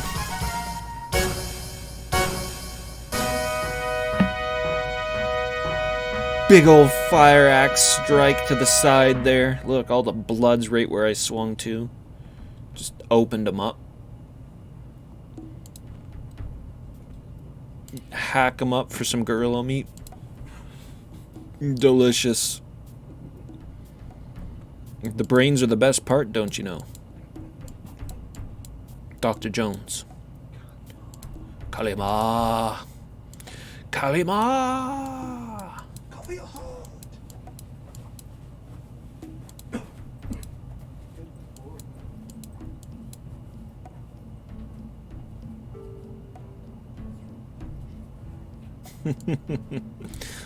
That's right, I forgot. The whole reason I went over there was to sleep. A list of bugs. Oh man, thanks, Stu. Well, just knowing what to look out for is going to be really helpful. I'll read that after today's stream. Make sure I don't come across any other problems. Ultima, man, jeez. I got soft locked out of the ending in Ultima 6, and then I almost had a serious problem in this one. I don't know if it would have been game breaking, because it just would have made me lose one team member, but I wouldn't have wanted to keep playing through to find out. Have somebody turn into a horse on me? See a skinny, white-haired, wide-eyed old native man. Has the spirit stranger found Toppuro's mind? Sure do. What? Let Toppuro see! He looks around through your goods, and then snatches the small blue stone from Morgan. Before you can stop him, he pops it into his mouth. He looks thrilled. Toppuro has his mind back. Toppuro's a very different man. He doesn't look any different. Toppuro has earned the spirit stranger's gratitude. Toppuro should give the spirit stranger something. He closes his eyes and twists his face in thought. Toppuro knows. Have some turtle food. Turtle food. Turtle food. Turtles are nice. Turtles have always been Toppuro's friends, except when they bite him. But then they were hungry. He thinks for a moment. Want some turtle food? Sure, why not? Swamp turtles like this best, he says, and as he hands you some rancid hunks of turtle food. Lots of swamp turtles near Old Home. Oh.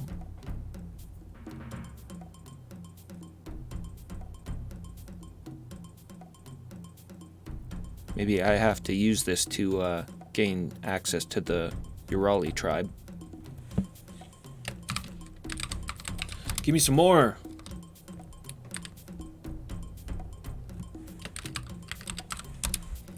Toppuro was of the Urali tribe, but when Toppuro lost his mind, young Wamap, his apprentice, banished him.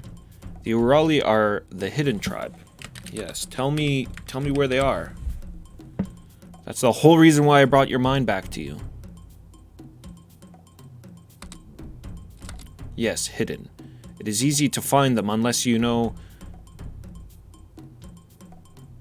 where to look. Find the stone city of Nahuatl. Go northeast to where the cliffs are riddled with caves. Northeast of Nahuatl. The second cave from the north is a tunnel. I gotta write this down. The second cave from the north is a tunnel. It leads to the Urali lands. Without my mind, Toppuro could not tell you that. Yes, he could. No, he couldn't.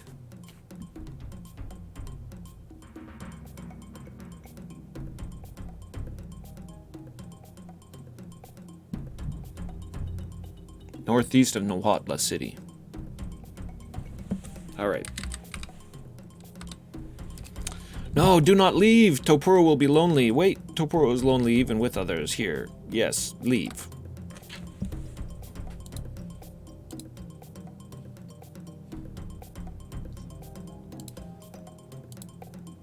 Is that the turtle bait?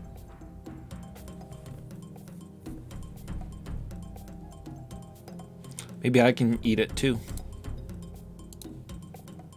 No.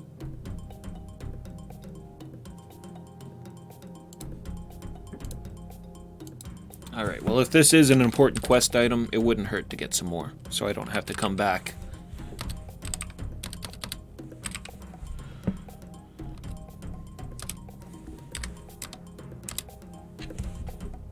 $24 seems like enough.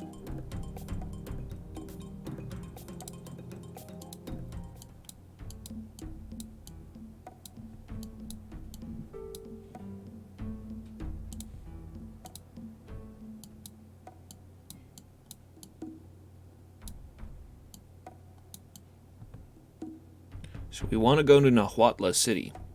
We're pretty far away. Wouldn't be that long of a walk, but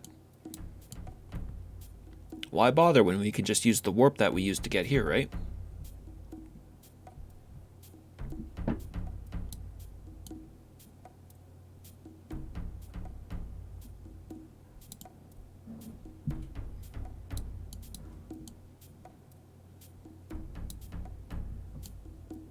gets behind these shacks?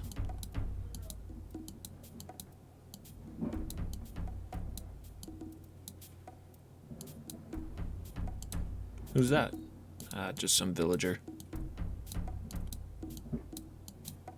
There we go.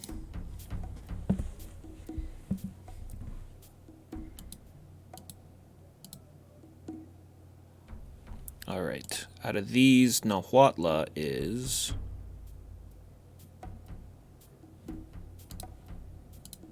this one.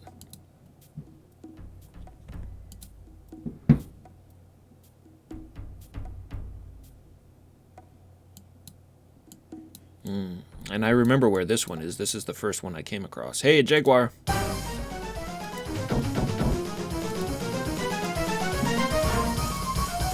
Better get the fuck out of here.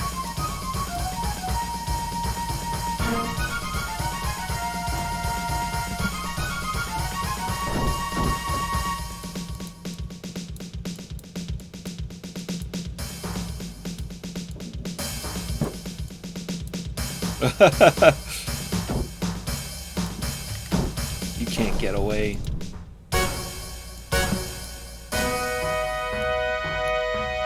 I was committed to the death of that jaguar.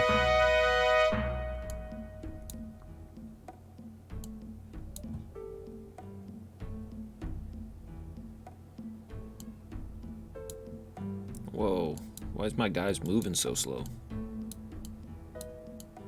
There we go.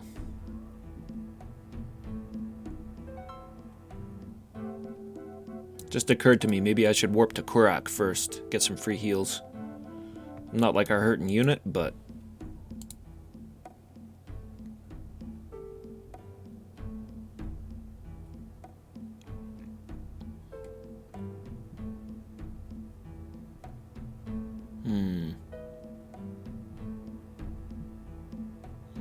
Really? I don't think there is a warp to, Hey!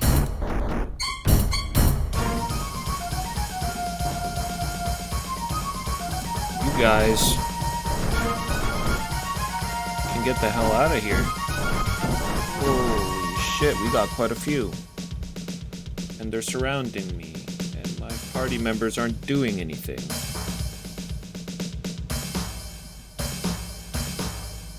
I'm just gonna save state it. Just in case. This actually looks a little dangerous. Holy moly.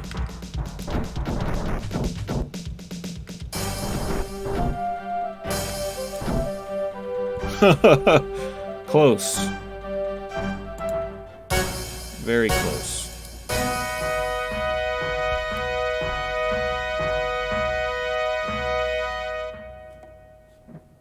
This one is where? This is northwest of Yolaru.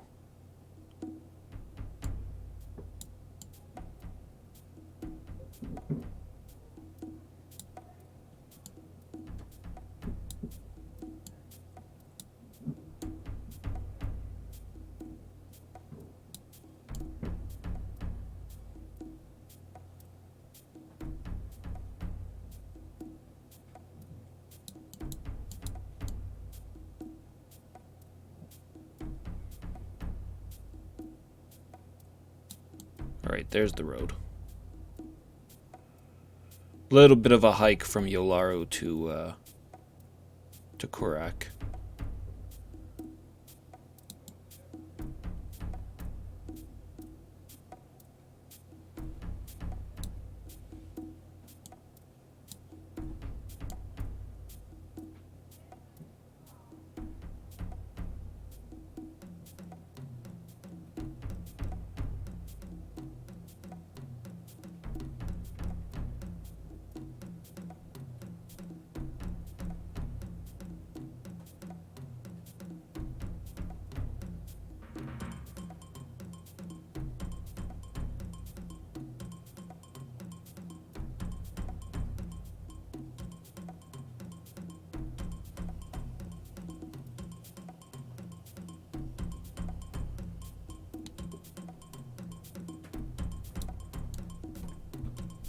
Here we go.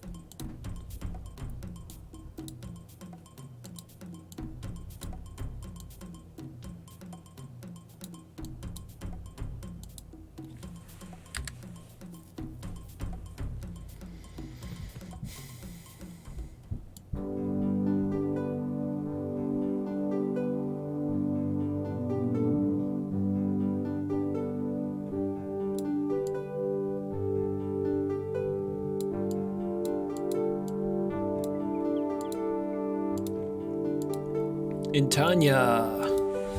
Give me some heals. Give me the heals.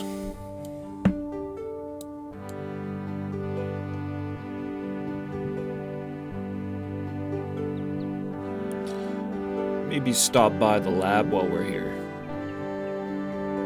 See if there's anything worth picking up now that I have a larger party. I did leave a lot of stuff there behind.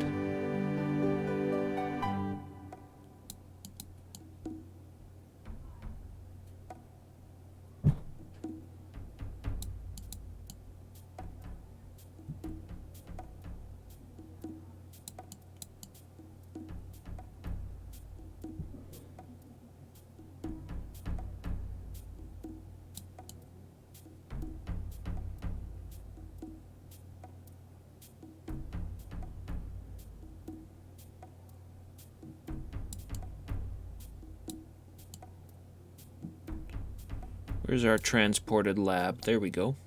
Yeah, like this fire extinguisher. You never know when you could use a fire extinguisher.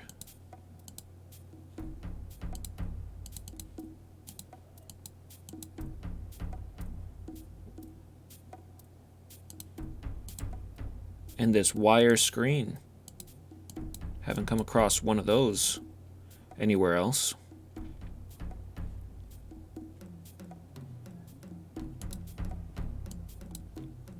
And I can drop the bucket. Because I'm only ever going to use it here. For the tar pits.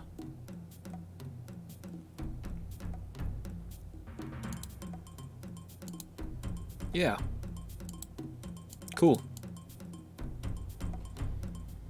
Maybe they're useless. Maybe they're not.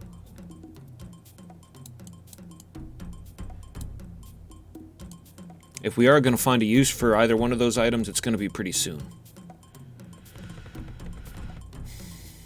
Just because we got to be over halfway at this point. I've united almost all the tribes, only 2 left. No, sorry, 3. I'm not counting the Korak. Yeah, and then I need to find Isla still, which is what we're going to do right now.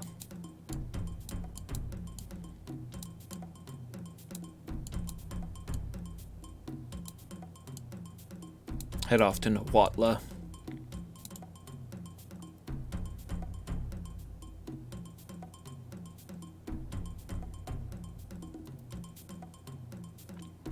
We'll have to walk at least as far as Yolaru, though. Since there's no warp up here by Korak.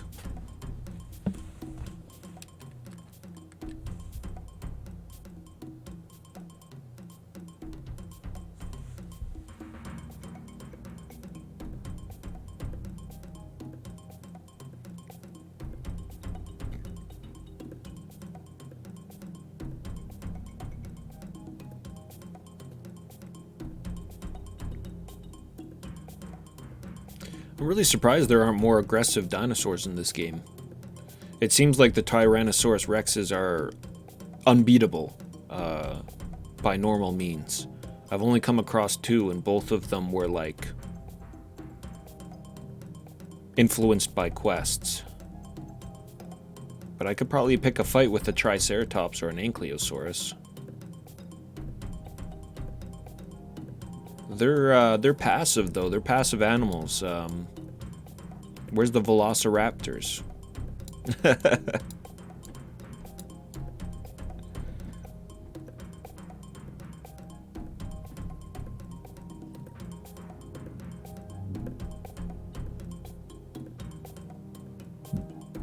Where's the Brontosauruses? They're evil, aren't they? Evil carnivores.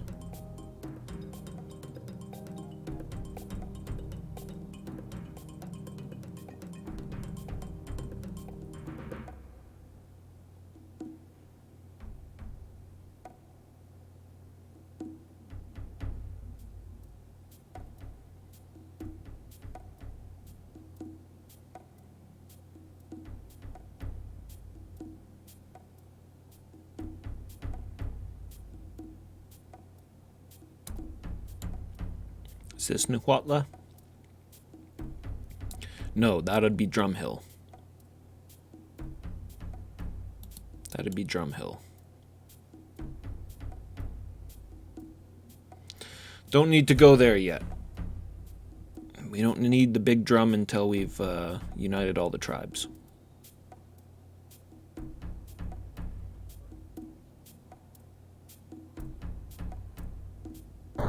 Hey! Get out of here, snake.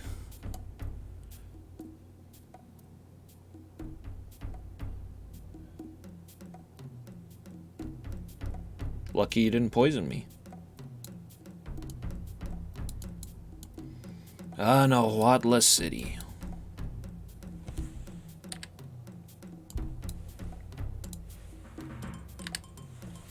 Pop a squat till sunrise.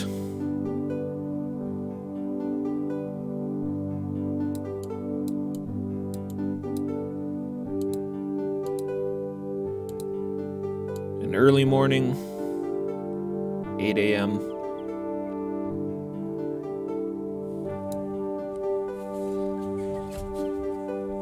All right, let me get on my notes here a little bit.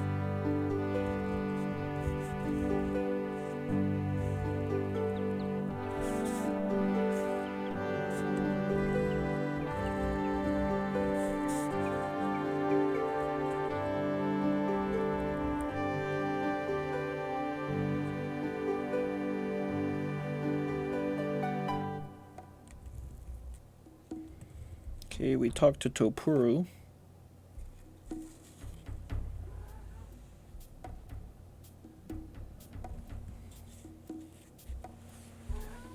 So the Urali is northwest of Nahuatl. I'm gonna take this opportunity to get some extra armor and weapons for my guys.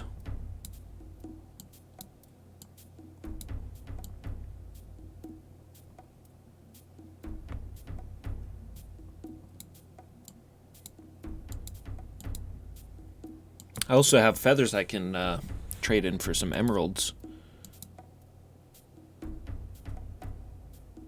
And it actually looks like there's a couple of pieces of armor, maybe a couple of leather armor underneath those shields. Let's check that out. Lady, get out of the way. I know this is your shop, but I'm busy trying to steal your wares. Hell yeah. Grab that. Grab that for sure. I've been really needing some armor.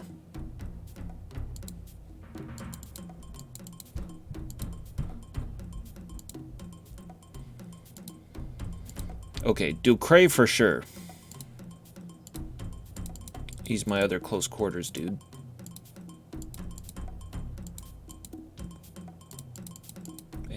Jimmy can just have that shirt for now. I'll give the other leather armor to Triolo. Doesn't really need it because he's ranged, but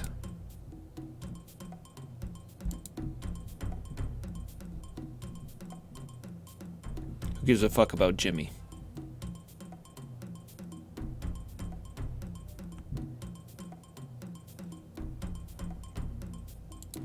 Yeah, and I'm gonna drop this axe and get one of them famous Nahuatl obsidian swords for myself.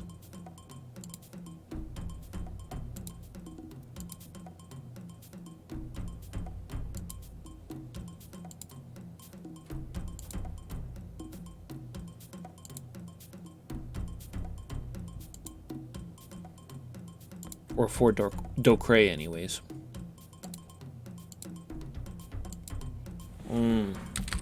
Not you. I want the shopkeeper.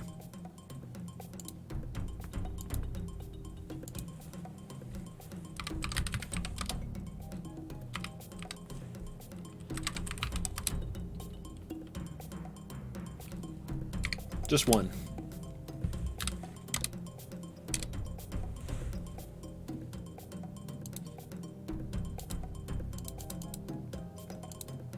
Better believe I'm keeping my two-handed fire axe.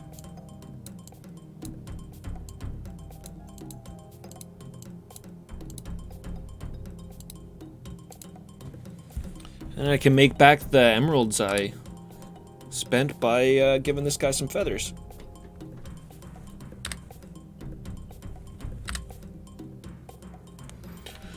Perfect. Symmetrical. 30 feathers for 3 emeralds.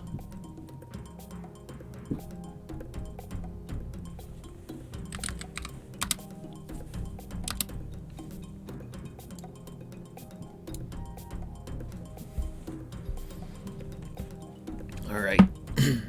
Let's take a look at the world map, see if there's any clues to the Urali tribe. Northeast of here.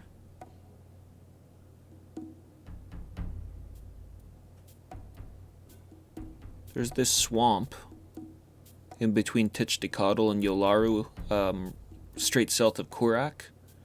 Is that the Urali lands?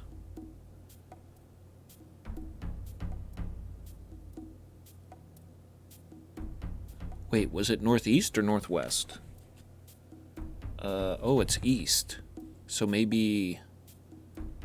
kind of looks like there's a path that goes into caves there.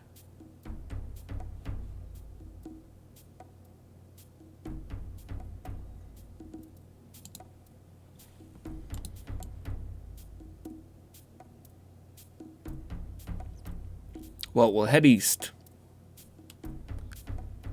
We'll head east. We are looking for a shitload of caves.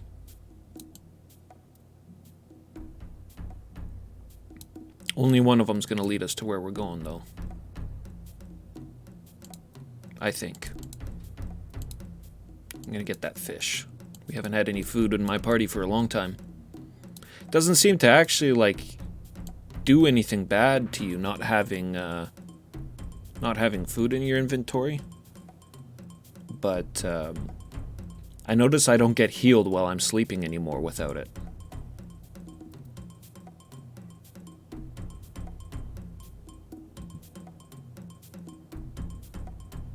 But at least it doesn't make me drop dead like it did in previous games.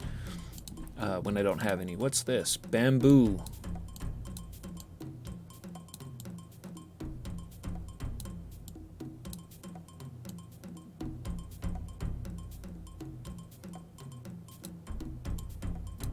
Oh, what's this? Sulfur pit. I need sulfur. I need sulfur for gunpowder.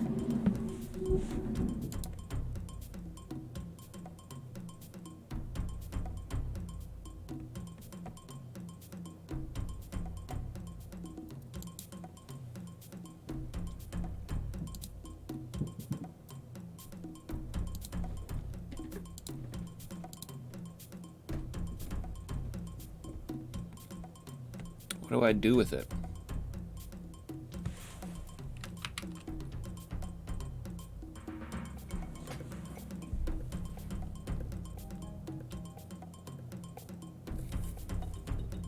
Looks mighty hot.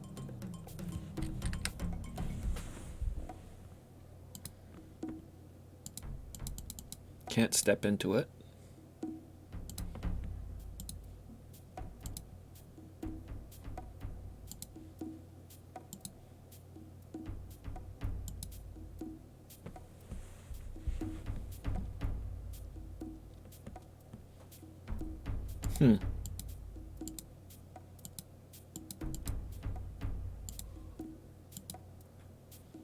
Maybe this isn't how you extract it. Sulfur pit out of range. I'm right there.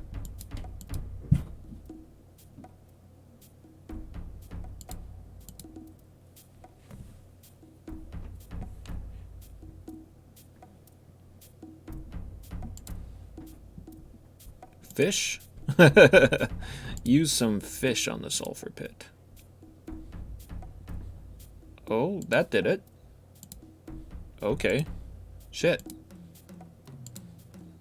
Well, I don't know why it works here and it didn't work elsewhere. But I will make...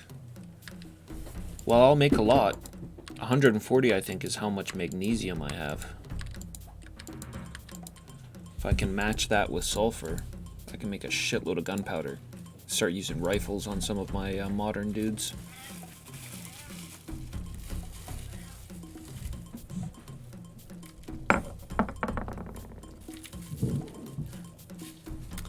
Got a lot of charcoal to make, though. Hey, Spectrum, thanks for the follow, man. I appreciate it. Welcome. Welcome to the worlds of Ultima.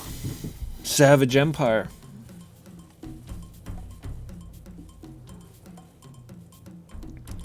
Where we're sifting sulfur out of boiling sulfur pits.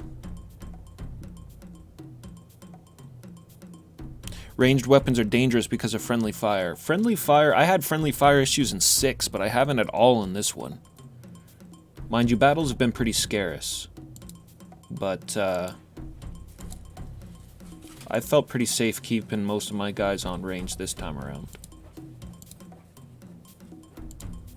Shit, man. I mean, I know we're on a quest to find the Urali tribe, but, I really want to get some sulfur, or some charcoal, and make some gunpowder. I can make more bombs. I can use rifles with that.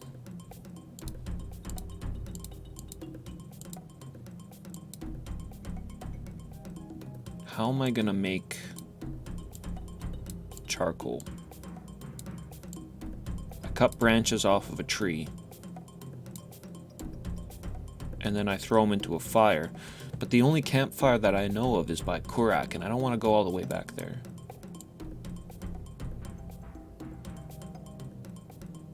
Maybe it would work in an oven. If it can work in an oven, then I can do it at the, at Nahuatl.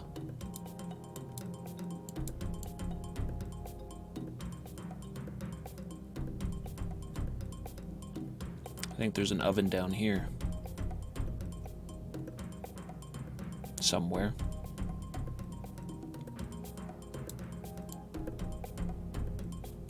No?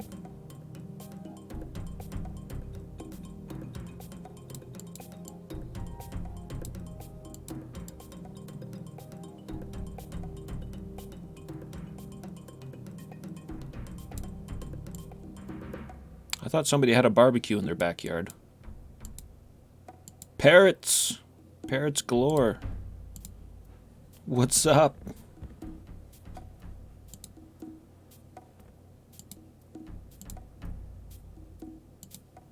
What's up, you squawker?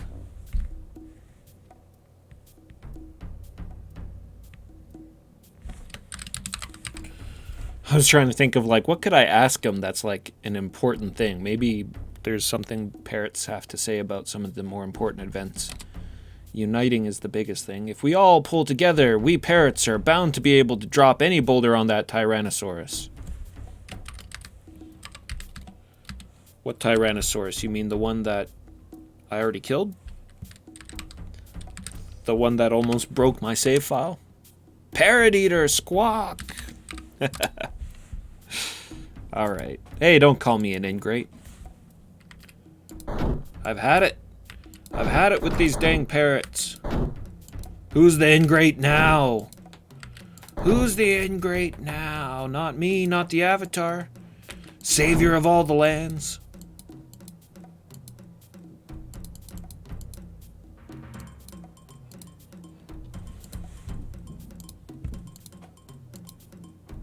Sweet parrot feathers.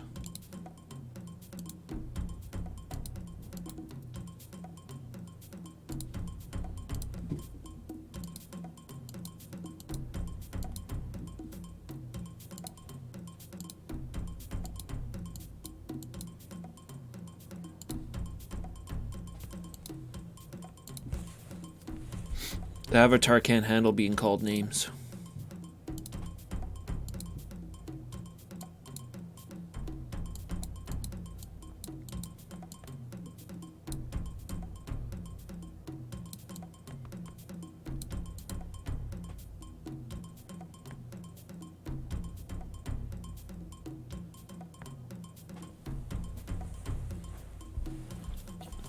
Come on, wake up. Damn game.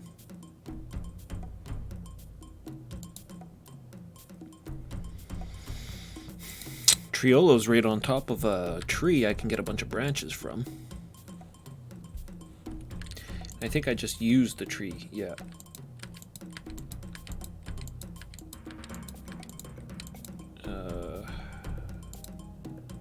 Who's got lots of room.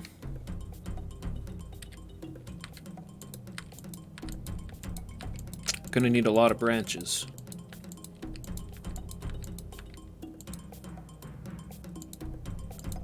I don't know how many, but we'll try to get as many as we can.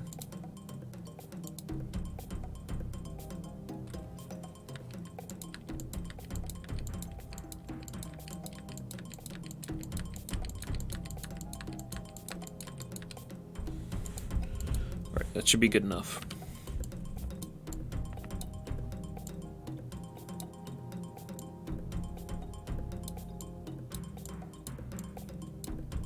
There we go. These are the people with the barbecue. So then use oven and get some charcoal. Perfect.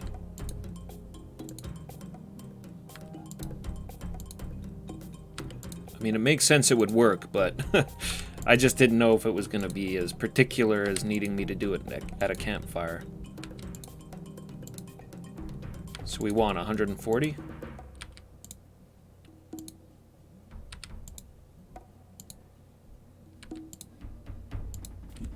Okay. Well, that'll do it. I have 30 charcoal on somebody else, Docre, I think. Yeah.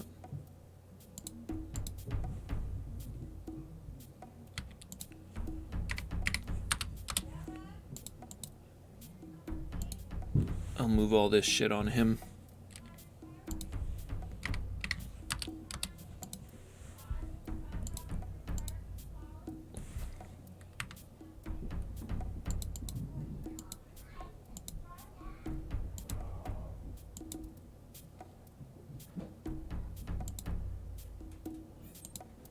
What am I trying to drop? Oh yeah, these twigs.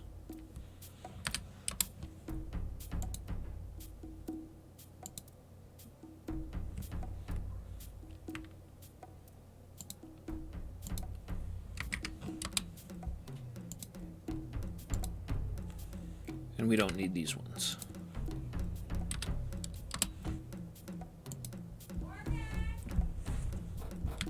Should give us a lot of goodness.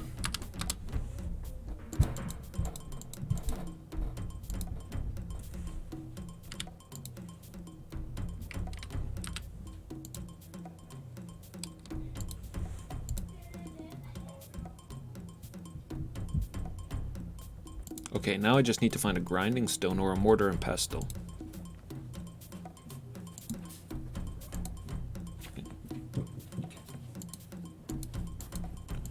And conveniently, there's one right here. So then we, if I remember this correctly, drop our ingredients in there.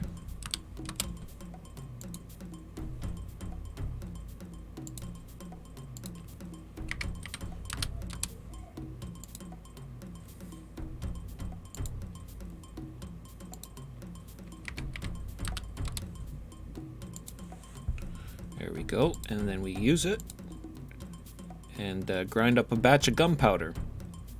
Look inside, and it should come all tumbling out.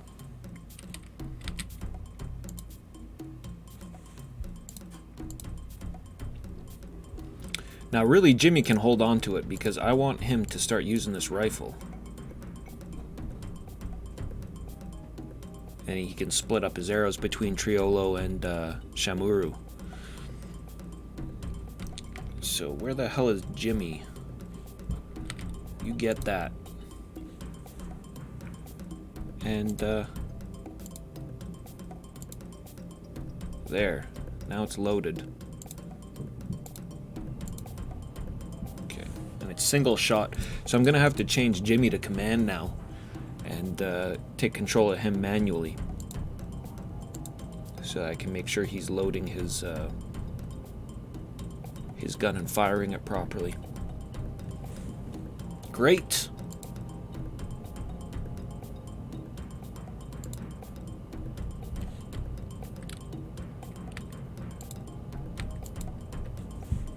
Get a little bit of food, 'cause why not?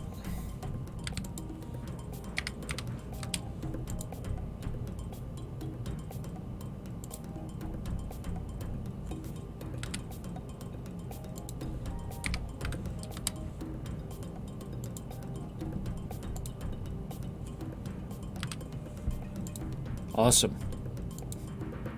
Just watch, this rifle is going to be totally not worth it.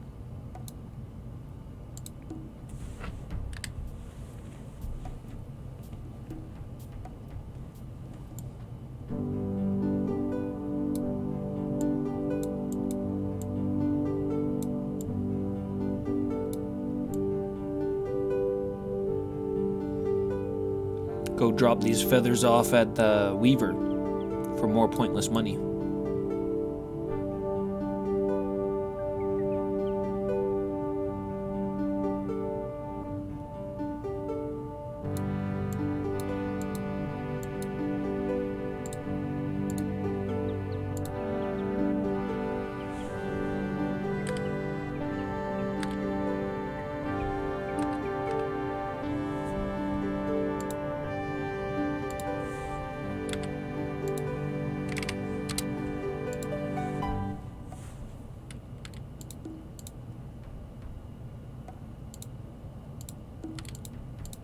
Good shit.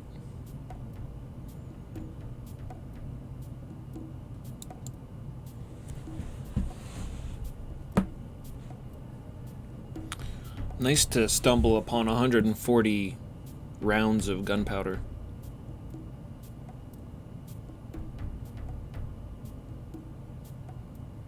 Now we can continue our search for the Urali tribe.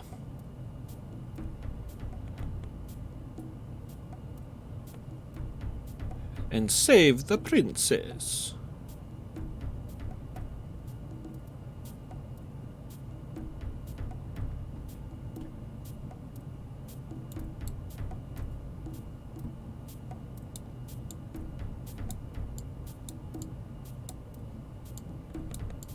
Okay.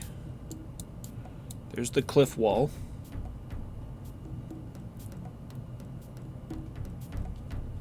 So I feel like we're sufficiently east. I don't think I can go any further east. And they said it was northeast.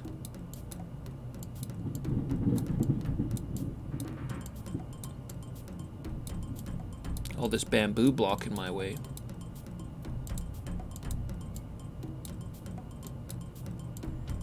So I'll just continue going north along the cliff. And hopefully we'll find our path.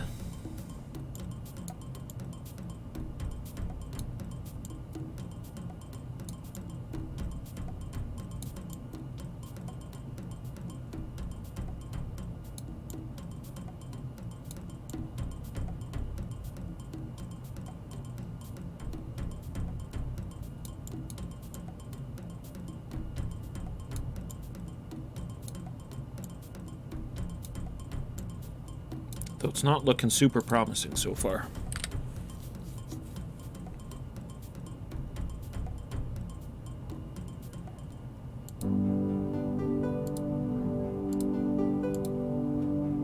Get a little bit of sight magic here.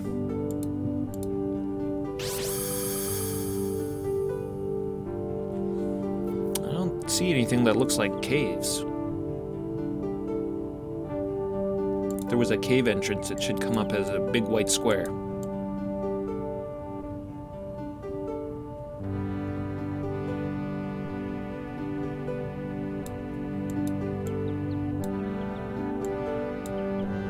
Oh, that's a dead Dimetrodon. And a dead Triceratops. Whatever the hell that is. Looks like we stumbled upon some sort of a dinosaur graveyard. Oh no, not an Apatosaurus, though he looks way smaller than the one that I found in the water.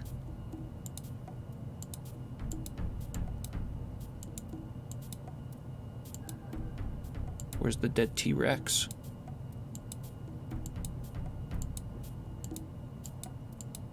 There he is. It's like they've got a dead type of every dinosaur in here. There must be a T-Rex. I haven't seen this one. Allosaurus. Yeah, I mean, like, where are all these guys hiding? I want to kill an Allosaurus. Can't just leave it to the tar. Well, that was pretty sweet.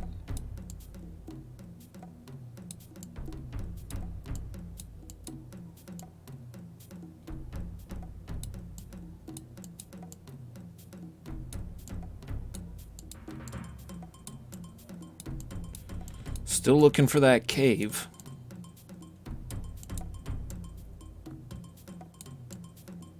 Or I guess caves. I was told it was going to be a series of caves. Here we go.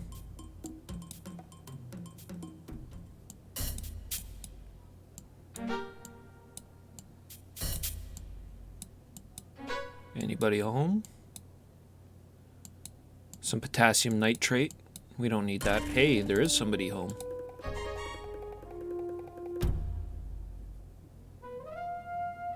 He kind of looks like that guy from Ultima 6, the fencing teacher. You see a lean, thoughtful-looking, pale-skinned native man. It seems there's a visitor. Visitor or invader? We will find that out. What does the stranger want?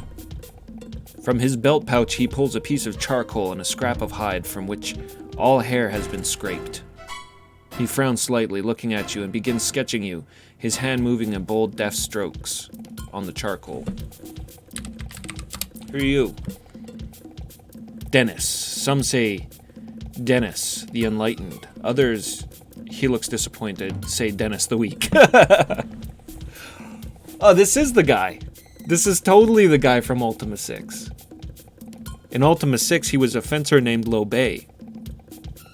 And, or Lobert, or however you would say it. And in this, he's called Dennis. He's an avatar for Dennis Lobay, the artist who did the front cover here for Savage Empire. And I think he did the one for 6 as well, which is a fantastic piece of artwork. Yeah, I like him. Cover of Savage Empire is sweet too.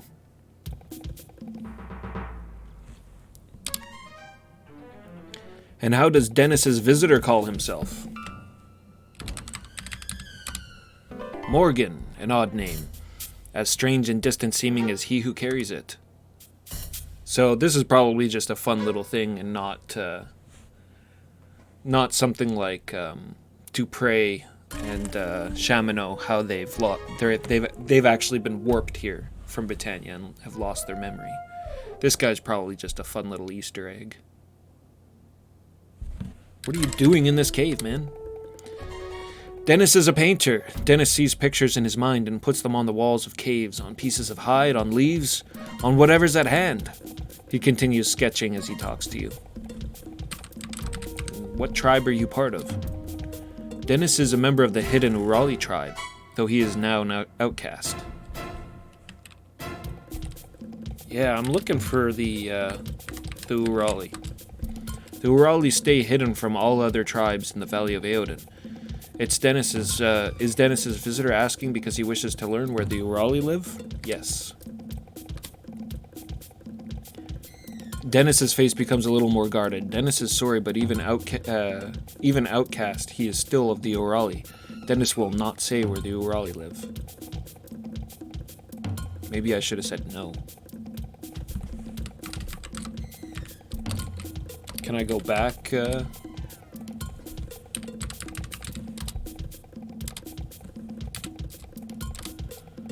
Dennis's heart is made happy to hear it. Okay, fine.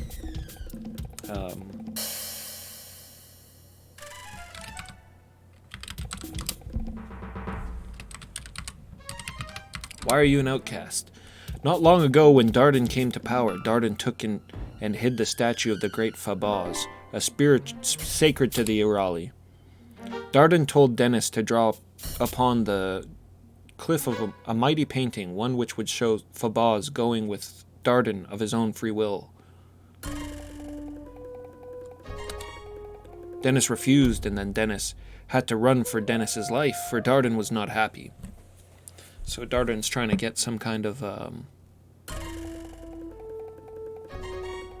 cult built up around him or something. Or at least he's putting up propaganda.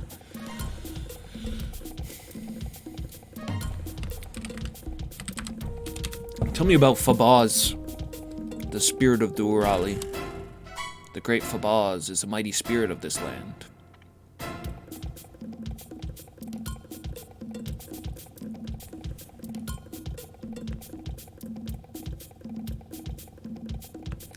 Well, fair enough.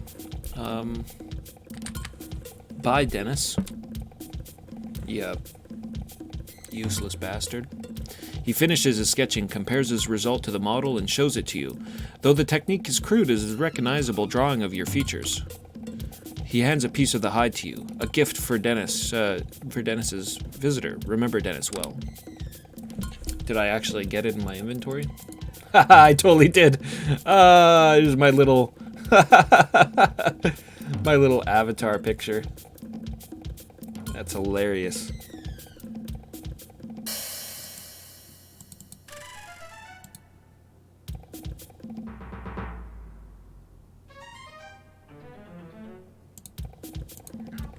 There's a picture in the clue book.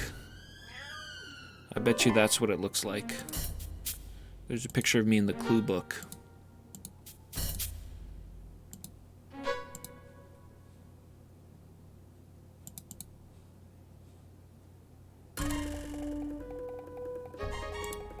Oh, this is all messed up now from when I was doing the hex editing.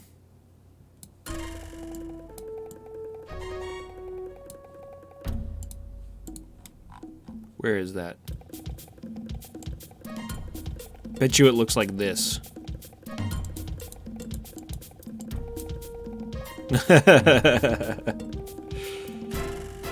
Thanks, Dennis.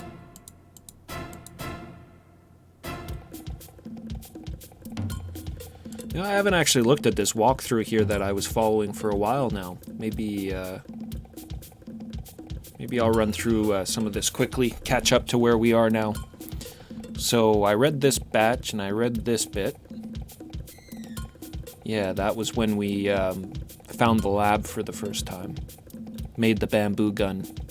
And then made several grenades. Good old Rafkin, I kind of miss having him in our party. This I didn't do. So this is all from Jimmy's perspective. This is all written in Jimmy's perspective. I decided to rescue Isla. In the Kurok village, we asked Chief Alaran of his daughter Isla. We had heard that she was still in the hands of Dardan, chief of the Urali, but no one knew where the Urali lived. He did mention an Urali exile, Topuru, who lived in the north near the Barakos. I resolved to go ask him how to find the Urali. The helpful Barako natives told us where to find Topuru's island. On the shore of the lake was a large raft, so large in fact it required 4 people to control. And I was glad we dragged Rafkin along, and we pulled out to Topuru's island. Topuru turned into a serious nutcase. He had said he was willing to tell us where to find the Urali, but only if we found and returned his mind, which a man named Balakai had stolen from him. I couldn't argue that he'd lost his mind, and so resolved to find Balakai, the shaman of the Barab tribe. Which we did. We had to save his son from death. I deal with Balakai in some vegetable matter. I found Balakai in the Barab village and learned that he had a crisis of his own. His son was sick and only a medicinal root of the giant orchid could save his son. Instantly I offered to retrieve this root, and I was told I'd have to find my way to the top of the Great Mesa to do so. Most of the Great Mesa was a sheer cliff face, but I spotted a little mesa, a needle with no visible access to the Great Mesa, except one tall tree growing there. I let the Avatar chop down the tree with his... He let the Avatar chop down the tree with his axe. I'm gonna chop Jimmy with my axe. And we crossed the top of the Great Mesa. Then we found and killed one of those giant orchids. Silly me, I hadn't bothered to ask if the plant was carnivorous. But in spite of the fact that the orchid was a dangerous predator, I managed to kill off its thrashing vines and harvest its root. Jimmy, you hero. Plant 42. Once I took the root back to Balakai, he was all smiles and helpfulness. It turns out that we could take any blue stone from a specific type back to Topuro, and he'd think it was his mind. All we had to do was go over to the neighboring Sakura caves and hammer on a large blue stone there, and we ended up with one of these little blue stones. Yeah, did that. I get the truth from Topuro and find the Urali tribe. Okay, this is what we're on right now. When we returned to Topuro and I gave him his mind, I asked him of the Urali again, and he told us that we could get to the Urali by finding 5 caves due east of the city of Tichtikal. 5 caves due east. Okay, so this is the first cave we came across. And we need to enter the second cave from the north. It would take us to the Urali swamp, but there it was next to impossible to cross the wide belt of swamp to the Urali village. Topuro told me about the turtles. Giant turtles which would ferry us across... Oh, shit. The dinosaur-infested swamp. He didn't say that. He told me about the turtles, but he didn't say we could ride the turtles. Damn, man. We're going turtle riding. Strap one on each foot. We had to throw some turtle bait into the water, wait for the turtles to emerge, and climb onto their backs, whereupon they could easily be steered across the swamp. Topuro was in possession of some turtle bait. This was good news and bad news for us. We had the means to get to the Urali, but we had to walk for miles with turtle bait in our pockets, something I never want to do again. The stink was incredible. We found the cave in the swamp, and the Tyrannosaurus Rex blocking the land paths to the Urali village, and decided to take Topuro's advice. The turtles behaved just as predicted, and a few minutes later we were on the Urali side of the swamp. Sweet. Glad I read that. That's good info to know. Some of that stuff I didn't write down, like the 5 caves, and the one we're looking for is the second down from the north. So this would be the last cave. Okay. 2. There we got 3. So it should be the 4th cave we want in.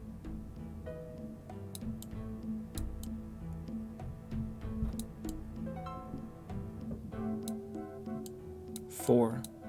Let's check that.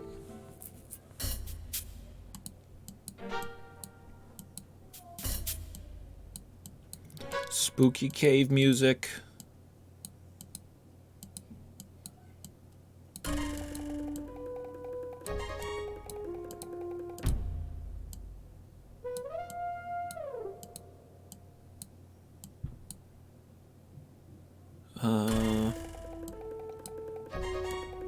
I'll just continue running east.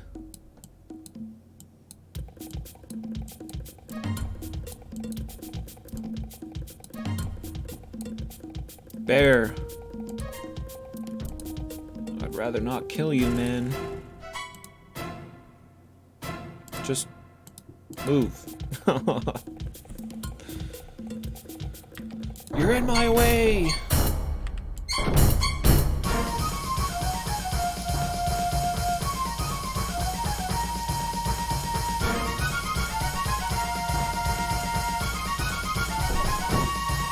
Nice. It's the first time I've used the gun. It seems to work pretty well.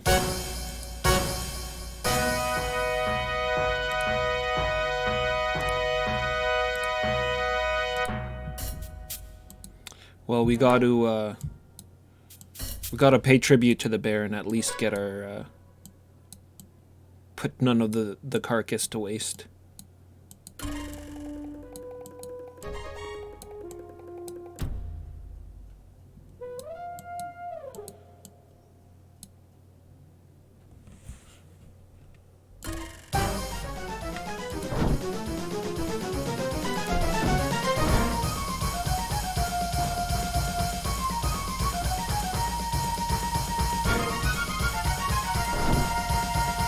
Tough ass bear.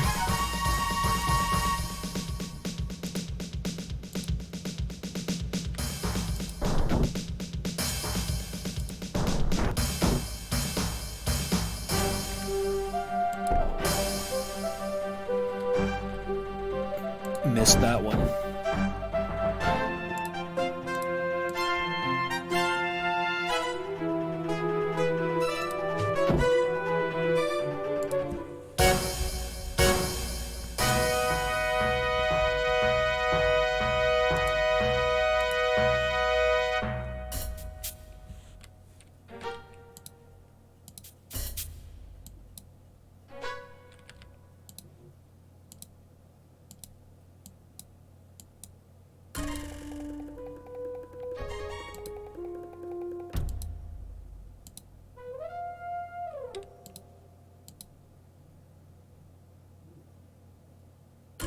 What do you mean out of range? I'm right there.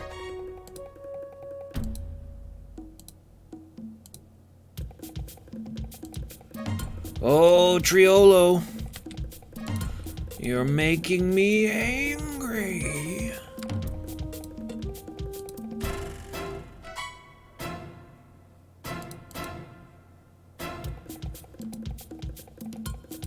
Jesus Christ, what does it take? What just attacked us? Something just poisoned Shamuru. This rat? Alphadon. Tiny little dino.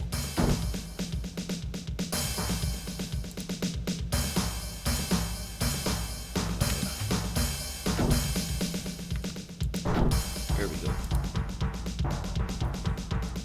Well.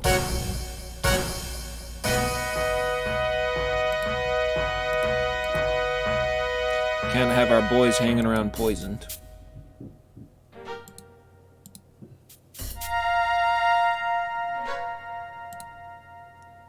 That'll do it.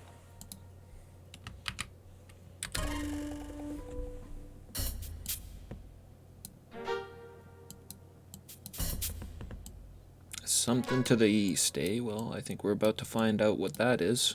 Another bear! A burr!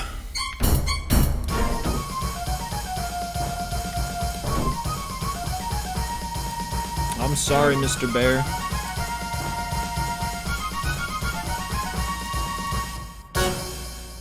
The game's making me kill you guys.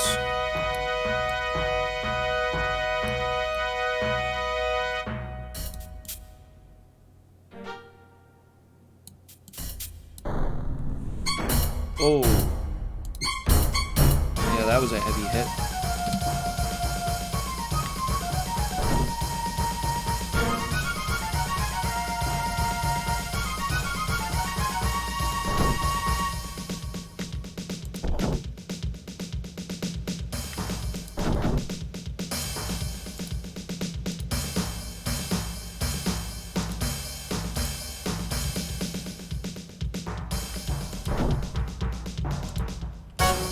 Either that rifle isn't as powerful as I thought it was, or those bears are just real damn tough.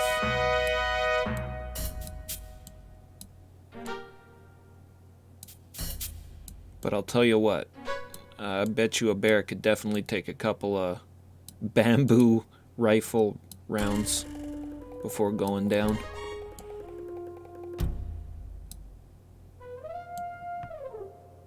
Alright, we need some,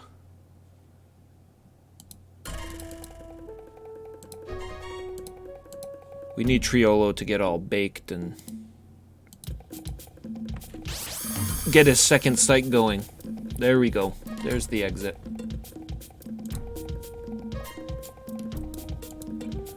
He's got to do his drugs and commune with the spirits.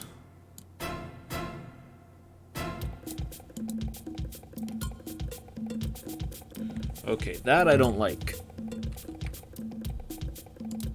It's just a snake. But I don't need him getting up close and poisoning my guys. Fantastic Planet! Hey man, how's it going? Good to see you around. Welcome.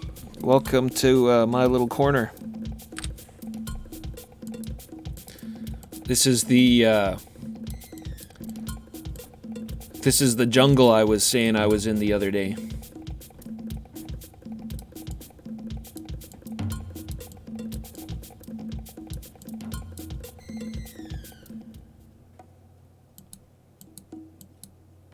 Off to rescue a cave babe.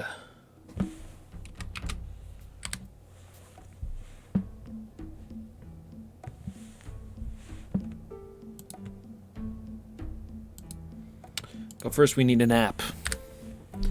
So I can move in daylight.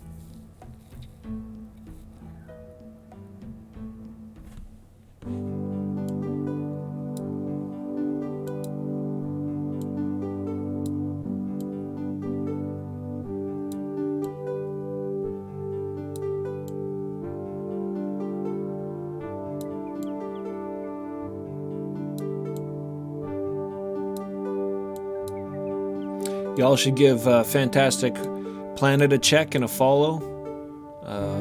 He streams porn games.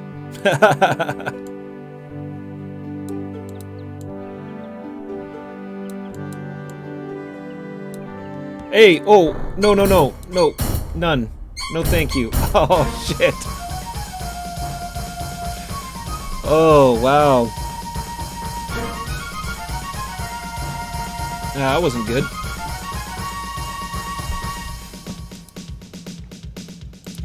Just walked right into a T-Rex.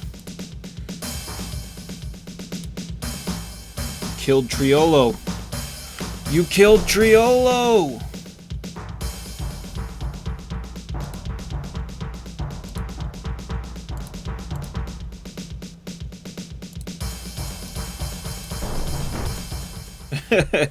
And me. One hit. Don't pick a fight with a T-Rex. God damn, when was the last time I saved?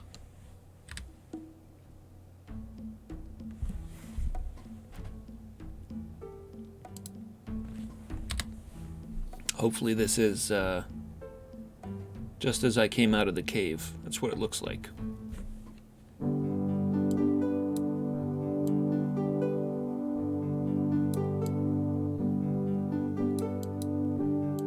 Yes, indeed.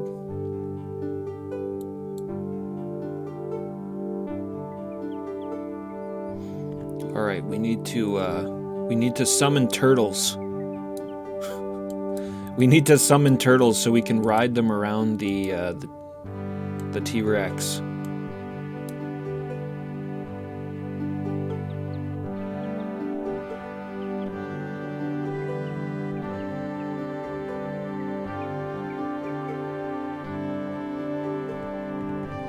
Come on, wake up, game. I wish I knew why it locks up like that every now and then. Not a big deal, but annoying enough. So maybe let's try getting us some turtles here. Nothing takes the bait.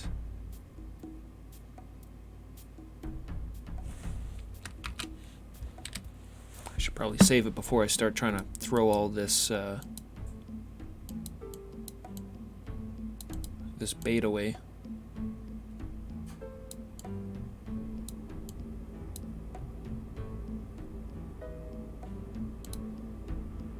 Oh, turtles. There we go. We got one. So what? We need one for everybody? So I need 5 turtles. Someone bring me these ninjas. These turtles.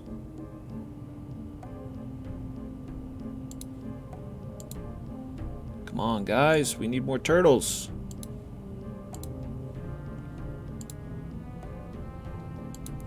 And happy turtles they do appear to be. Look at them sitting halfway up out of the water. There we go.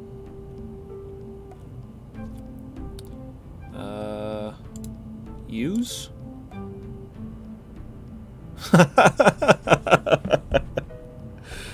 Oh, man. I'm getting a turtle piggyback. Alright, everybody get on. The water's nice. There's no megalodons in here.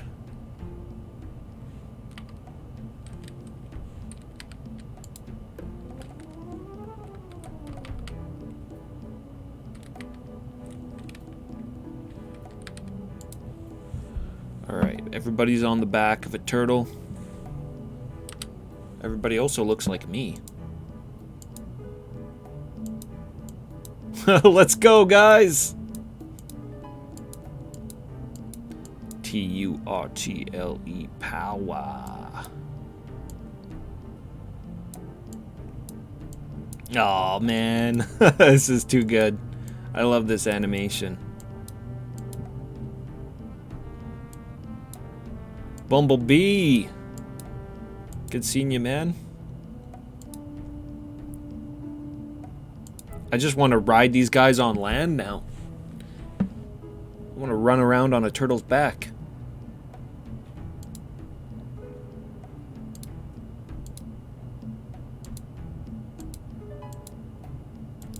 Alright, I think that's what I needed to do. Sadly, I think our turtle adventures have come to an end already. But we'll park them here.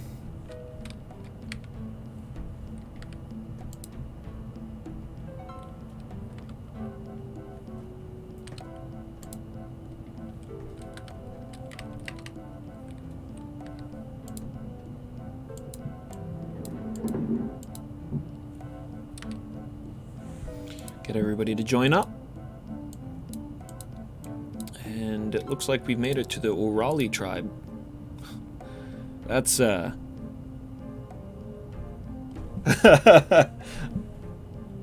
speechless. What is that? He's got a shrunken head around his neck?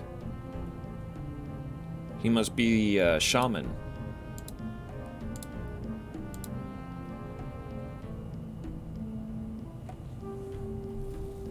There was a turtle on the back of the Serpent Isle box.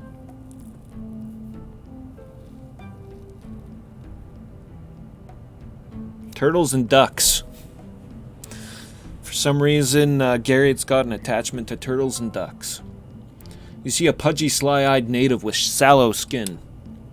What? Why, you are no Urali. He thinks about it, which means that you are an outsider clever enough to have found your way into our swamp. He thinks about it again, then twists his face into a smile. I should wish to be your friend. I am Wamap. Hey, I know this guy. This is Topuru's apprentice. Son of Wamash. That is my true name. You see, I have given you power over me by telling you my true name. I must be your friend.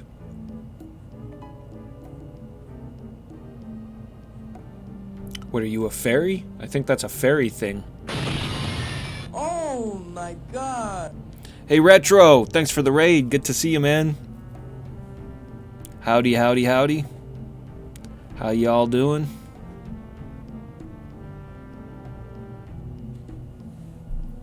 We've managed to find the secret Urali tribe and we're about to rescue the Kurak princess.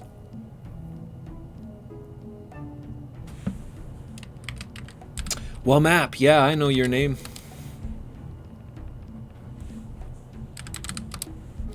I am shaman to the Urali. I listen to the spirits, especially the spirit of Fabaz, and interpret their will for the people. In my youth, I was captured and raised among the Nahuatl. It is for this reason that I am so much more educated than the other Urali, and better suited to lead them. So the shaman is also the leader in this tribe? No, that's not true. Darden's the current leader.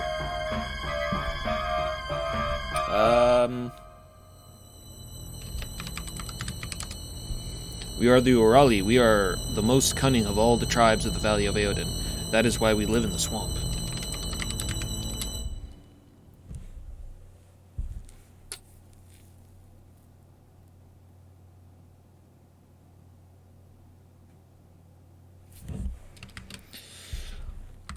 Tell me about Isla. I'm looking for Isla. That's the whole reason why I'm here. Yes, Darden has a prisoner, Isla, the princess of the Kurak tribe. Delightful little thing. She would be quite an ornamental mate for him. What the fuck? He gives you a calculating look. Or do you have similar designs yourself? Well, no matter. If you wish to find your princess, you must do this. Travel south from the Urali village, keeping to the cliff's side. Eventually you will find a guarded cave opening. Within you will find your princess, somewhere within. That's not all we want, though. We also want to unite the tribe. We need to bring the Urali under the umbrella. A union of tribes, what an idea. One could unite them, and then later, much later, become ruler of them all. I like this idea. If you choose to unite the tribes, I would aid you. Wow, that's... I don't like how he said later, much later, one could become ruler of them all. Kind of makes it seem like he's got his own ideas about things. Now, Dardan the Huge will never join you to unite the tribes. Never, never. But I would be willing, if I were chief as well as shaman. I see. That is a simple matter to arrange. All you have to do is kill Dardan. This guy's a true politician. His voice and expression become more intense. Find him and kill him, and then I will be chief, and then I will join in your alliance. Then once Dardan is done, the great Fabaz will have to be rescued. What do you mean, Fabaz has to be rescued? I thought he was just a spirit, you know, like a myth or something. I didn't realize that Fabaz was actually had a physical body. Now, you see, Dardan became chief by talking to the statue of the great Fabaz. He placed it in a cave and used a beast from the swamp to guard it. The great Fabaz controls the mighty lizard, which guards the land crossing to the Urali village. Dardan says he can make the lizard come and eat the Urali. So all of the warriors are frightened and obey Dardan. Not me, of course, for I have no fear. He licks his lips and looks around for Dardan. Now, if someone not so afraid possessed the kind of cunning it takes to enter the Urali lands without being captured, someone like you... If you were to freeze Fabaz, restoring it to its rightful place, then no one would follow Dardan. What you would have to do is this. Go to the cave where Fabaz is held. To find it, go north to the Urali village until you reach the northern cliffs. There you will find a cave opening. Deep within that cave is where Fabaz is being held. All you need to do is somehow move the Fabaz from the darkness of the inner cave and place him in the ring of fire in the center of the village. That way we will all speak with him again. Dardan's power will be broken. We will all be so grateful. Jimmy whips out his notebook. I'll get all that in my notebook, boss. I hope my descriptive powers are up to explaining how oily this guy is. Yeah, definitely. So a few keywords in there. Dardan, what was it? Dardan, Fabaz, and statue. Dardan became chief by force. He stole the statue of Fabaz and declared himself chief. He said that he could force the great Fabaz to send the mighty lizard to eat our own people. He forced his warriors to raid other tribes, killing and looting. Yeah, and then that's just a repeat of what he already said.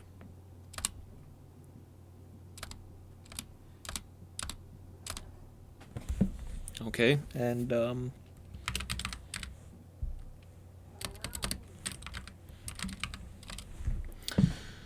this is the statue of the great Fabaz.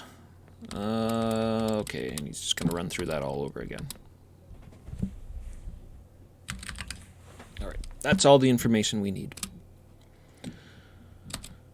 So south is a cave where we'll find Isla. And north is the statue of the great Fabaz, which we need to, I don't know, drag out of the cave, I guess.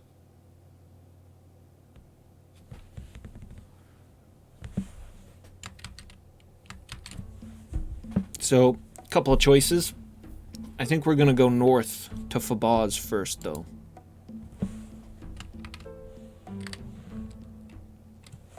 And we'll rescue Isla last. Oh, what?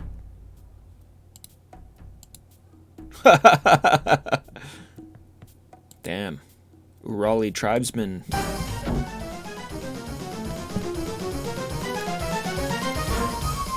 Blow his brains out, Jimmy. Oh, man. Hell yeah. Sniper.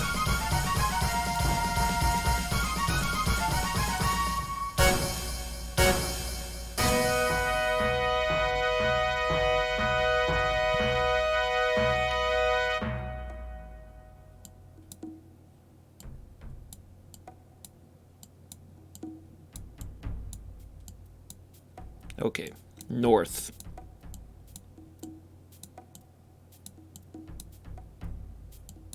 I guess maybe I should keep on the outskirts of the village.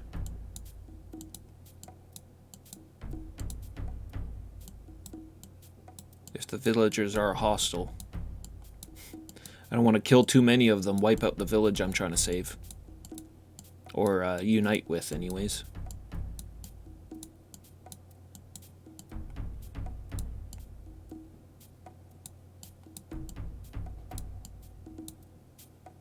Is that another tribesman?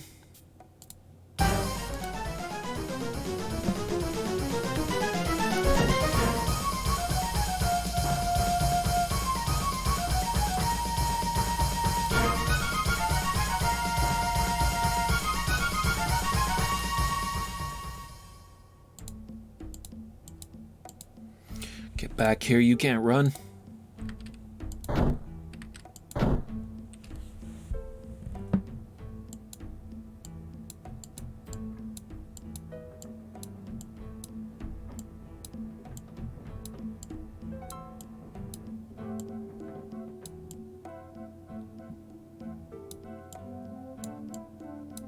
Okay, here's our cave.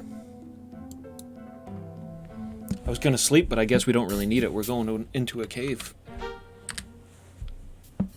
No need for the daylight.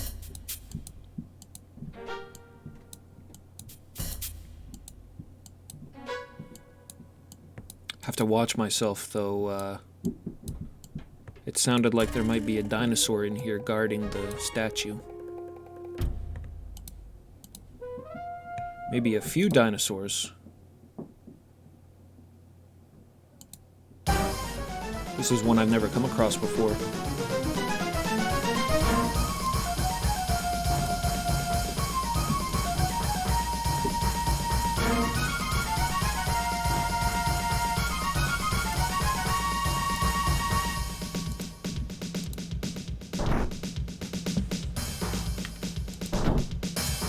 How much damage did that do? I was at 70 before that hit.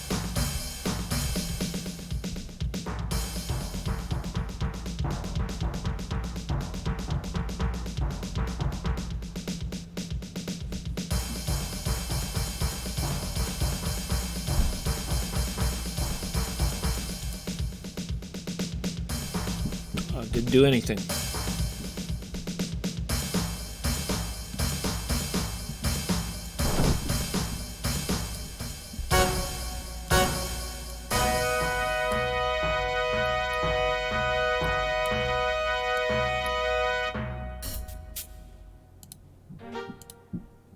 Might be a good idea to use some magic. Get a bit better look at the cave layout here.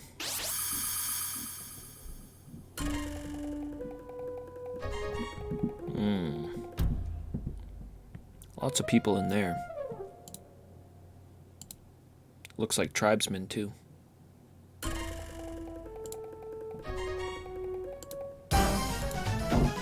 Kill them!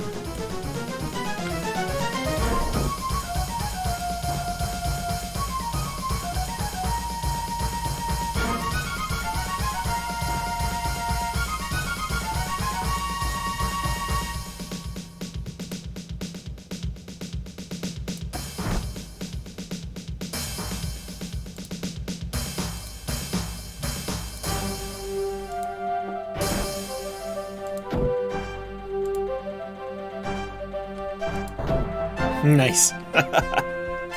Ah, it's so satisfying getting those one-hit kills.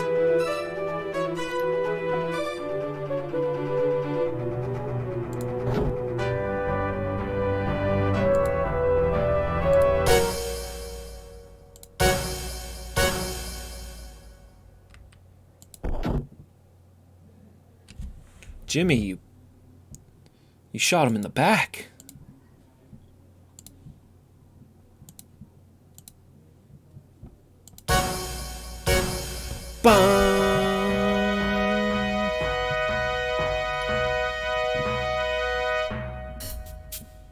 Alright, Shamuru's poisoned. That can easily be taken care of.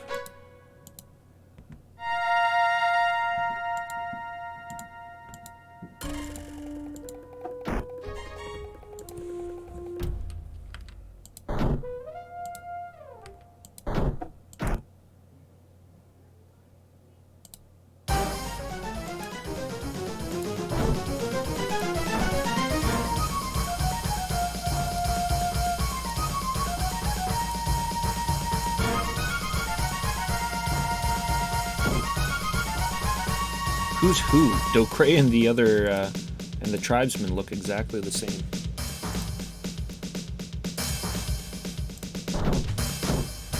Alright. Docre got him.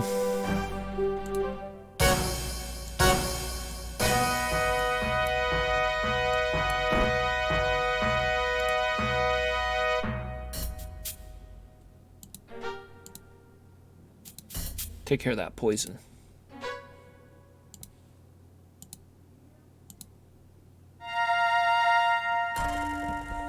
So is this Fabaz? Is this the spirit of Fabaz we've been looking for?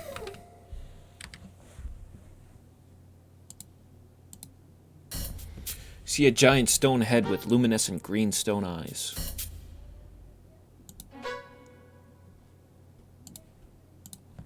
That skipped there for me.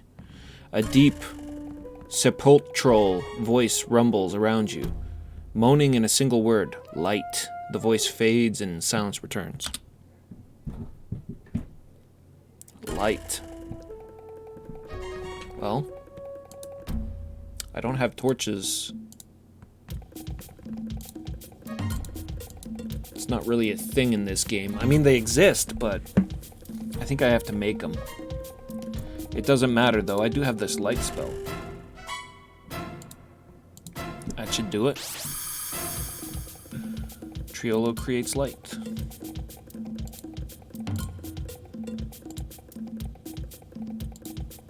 Well, that didn't do it.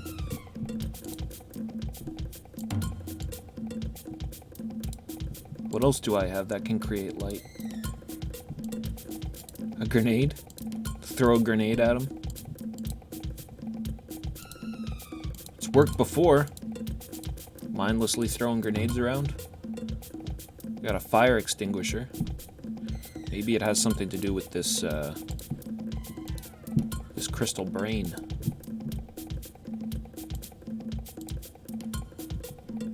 Alright, we'll try everything.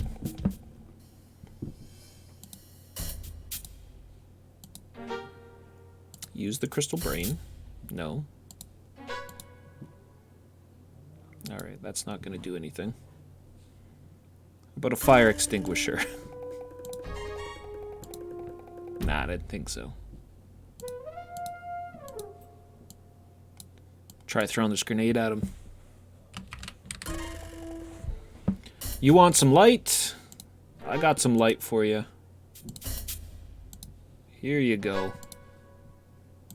Have some light. What do you mean not possible? Throw it! Oh god, it's gonna blow up. Drop the goddamn bomb.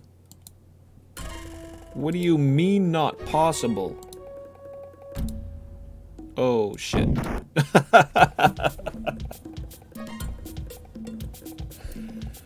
Oh man. Oh man. Hey Bok Choy, how's it going? Yeah. Ultima.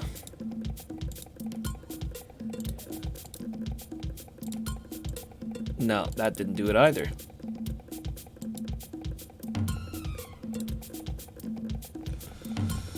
Oh, don't tell me I'm missing an item I need to use on this thing. Maybe I have to rescue Isla first.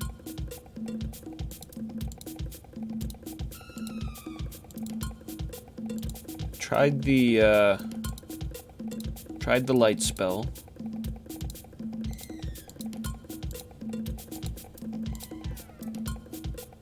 Tried the crystal brain, tried the fire extinguisher, tried pretty much everything. Take a picture, Jimmy. Everyone say cheese. You hear a barely audible voice whisper closer. Yeah, that's new. Alright, let me reload it here. So I don't waste that bomb.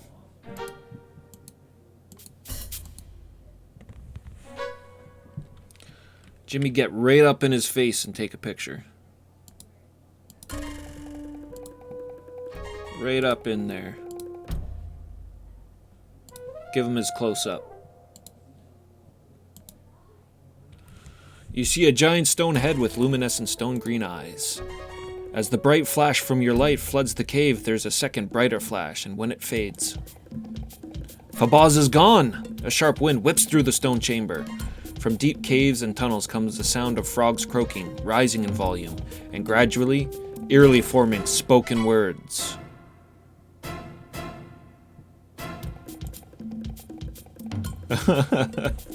Morgan, croaked the voices, you've restored the great Fabaz to his true place, where the sun may again reach him.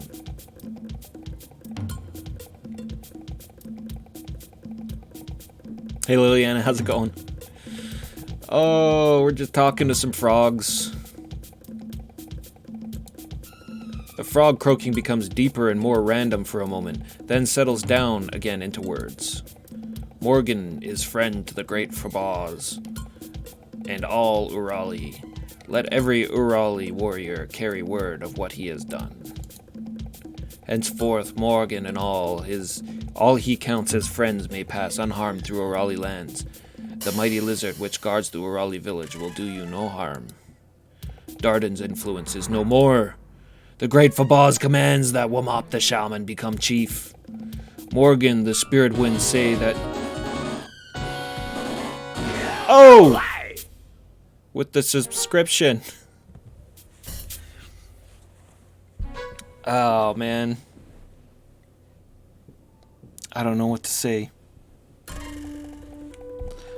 Totally unnecessary, but I super appreciate that. Much love. The spirit winds say that you seek the one called Isla. You will find her. I really do appreciate that. That's awesome. Thanks. Thanks a bunch. You will find her in the cave of the south of the Urali village. The guards will not stop you. All is well. The great Fabaz is content. The croaking and chirping of the frogs become louder and more random, then dies down, and silence returns.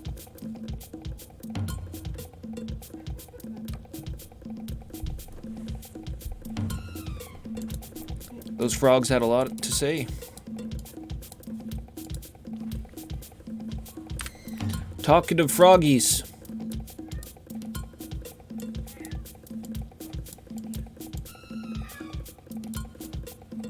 So we usurped the Urali throne out from underneath Darden.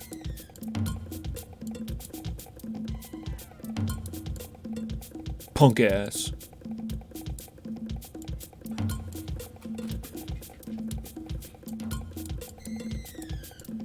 Keeping you company while you code? Nice.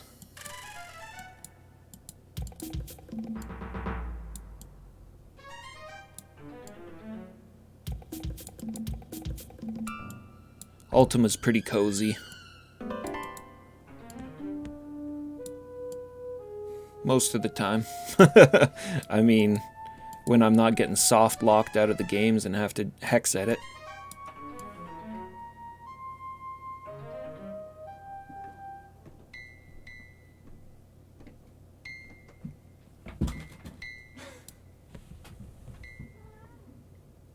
I think my cat's hungry. She's starting to knock shit over. So, with that, I'm gonna give it a little bit of a 5-minute break here. Everybody get your waters, your stretches. You know. Go fight a dinosaur. I'll be right back.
All right.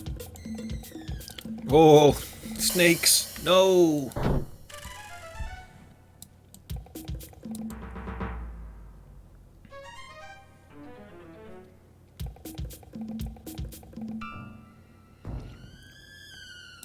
Now the Urali tribe will be nice to me after I've already killed half of them.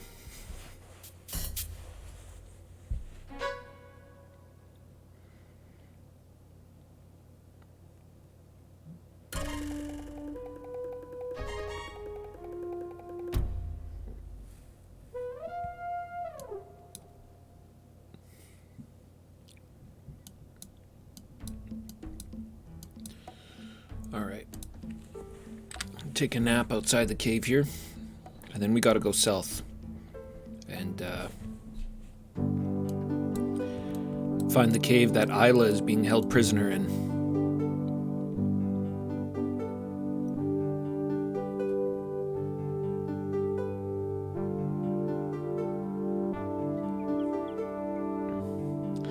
The damsel.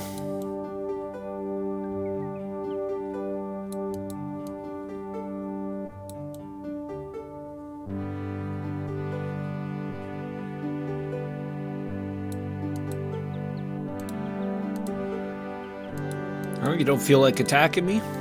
You sure? I'm right here. Yeah, no, we're good. We're friends with the Urali now.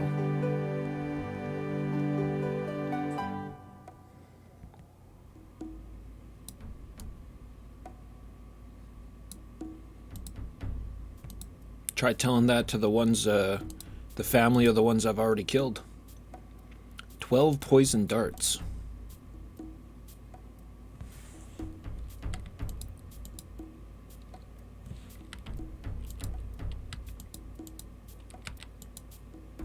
And a blowgun. That's new shit.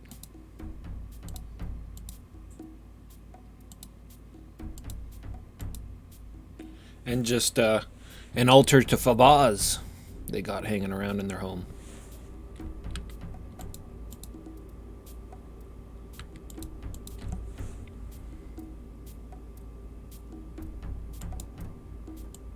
Well, we don't want poison darts, actually. Because anything you kill with poison in this game, and in Ultimas in general, you don't get the experience for them.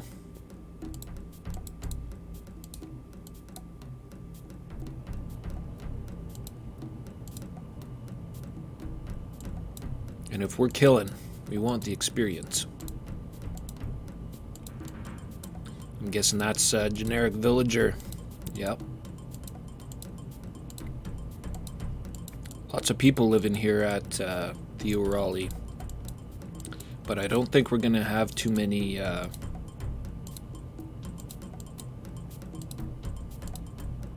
useful people to talk to here. It's Fabaz himself. How's it going, man? Keeping warm? Hey, come on. Don't be in such a rush. The stone face looks at you enigmatically. You hear a lone frog croaking somewhere out in the mists of the... But the great Fabaz does not address you. Ribbit.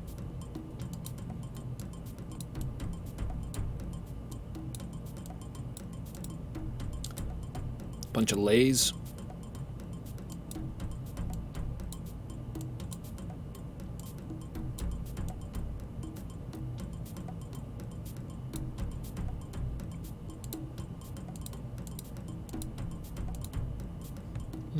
Might be a good opportunity right now to check the clue book on the Urali tribe.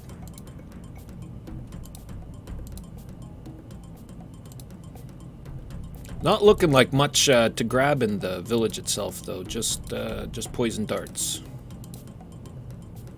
Oh, some reagents. Like we really need those. Yeah. I'm not even going to bother picking that up. Alright. Urali. Where are you at?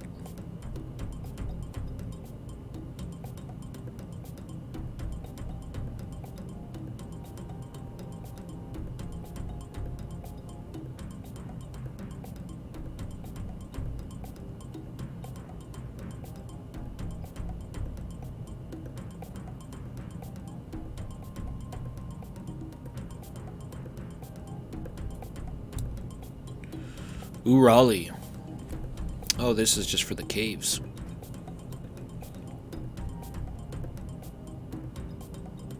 We don't care about the Urali caves. We want to see the Urali village. Urali village, what's it like? The Urali live in a swamp which occupies its own little valley adjacent to the main Eoden Valley. There they have muddy, dirty village in one of the drier patches of the Urali swamp. This is a very scenic and pretty breeding ground for malaria and snakes. The people take pains to keep it pretty by a couple of important means. They tend to kill or exile anyone who disagrees with them, and they bring large, hungry dinosaurs to eat strangers. The Urali Valley consists of 2 strips of land, one west and one east, separated by a stretch of Plesiosaurus-inhabited swamp lake. The west land is mostly uninhabited, and in the east stretch is the Urali village and access to the important Urali caves. A land bridge connects the 2 strips of land, and it's guarded by a huge Tyrannosaurus rex, a fierce dinosaur the Uralis control by some mysterious means. Important note, don't mess with the dinosaur, you can't hurt it. Which is pretty typical of T-Rexes, it seems. People, places, and things. When we first visited the Urali village, a brute fellow named Darden was chief, but it was impossible to talk to him. Wamap is the name of the Urali shaman. While not the most confidence-inspiring humans, take him back to the US, clean him up, teach him English, and give him a job, and I still wouldn't buy a used car from him. He can be persuaded to help explorers and travelers. Just count your fingers after shaking hands with him. Talk to him about the rescue of Fabaz, the prison of Isla, and uniting the tribes. Several other tribesmen are willing to give you information. They're suspicious but not paranoid, and will talk to you.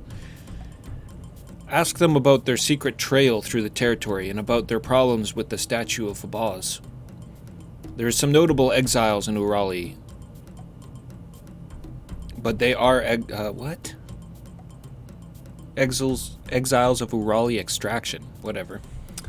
But they are exiles. Don't expect to find them in Urali territory. They tend to live as hermits out in the valley of Eoden proper. They include Topuru, a congenial madman who lives on the little island near Barako tribe. Talk to him about his mines, his friends the turtles, and the hidden Urali tribe. And Dennis, the cave painter. That's an artist now, not the Paleolithic equivalent of a house painter.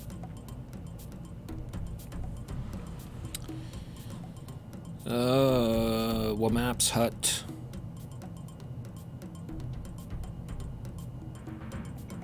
Where Fabaz belongs.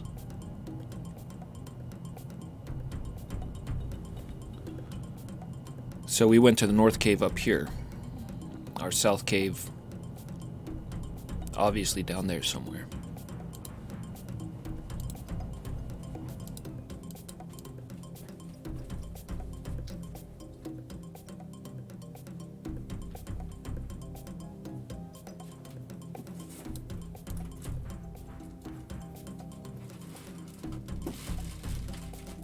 Wherever the south path out of town is.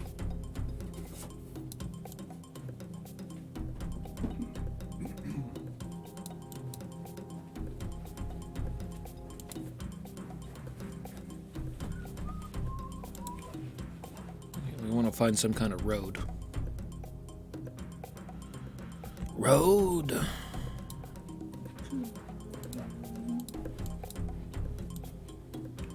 More damn poison darts and a blowgun. Not necessary.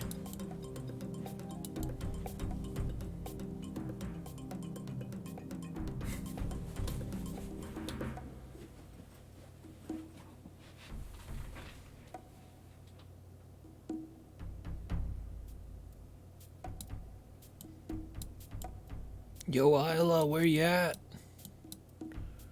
Where's this cave? We'll have to find it in the morning.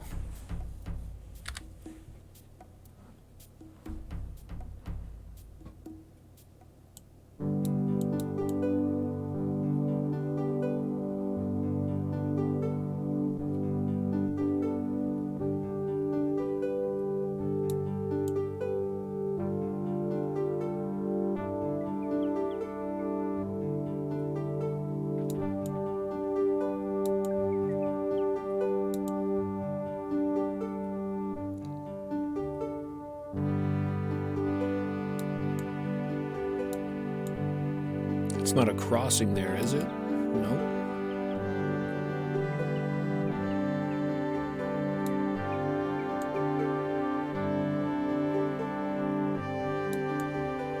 Stairs there and stairs here.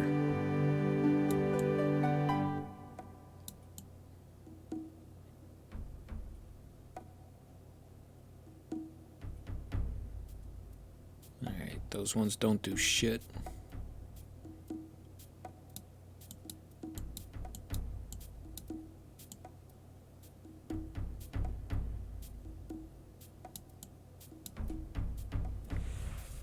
There's our cave.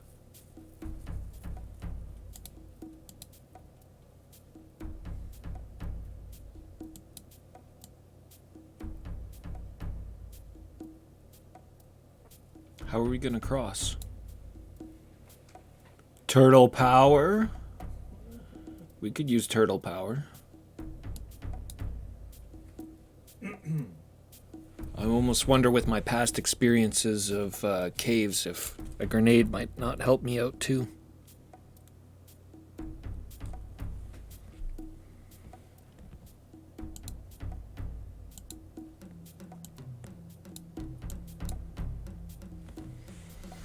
Turtle power. Try a grenade first.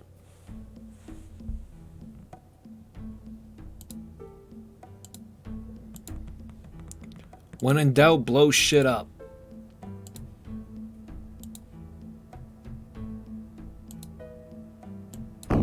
Oh, come on. Why would you walk into the grenade I just put down?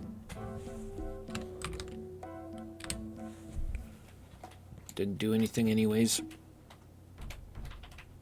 I mean, I kind of want to see if there's another way around.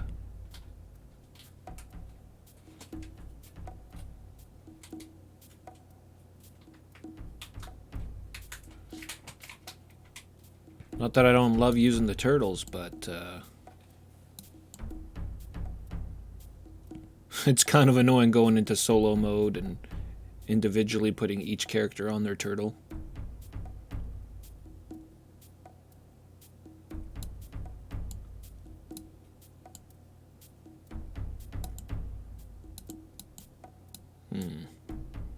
Might not even get turtles in this water.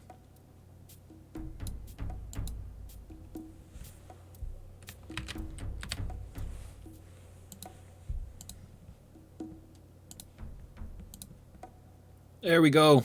Donatello. Raphael. Leonardo.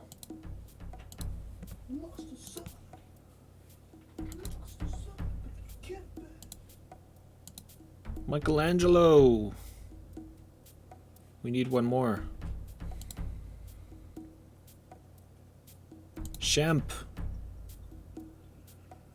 The fifth Ninja Turtle, Shemp.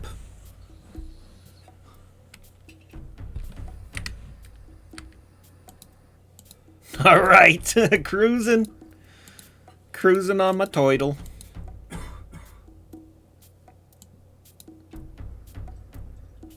Look at that, though. That's totally a path. I guess if I just went down and around.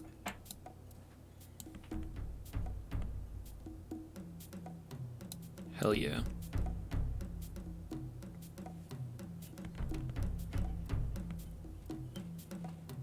Jungle beats. Jungle drums riding a turtle. Can't be beat.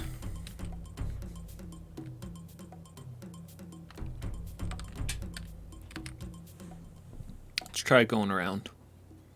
Now that I see that path.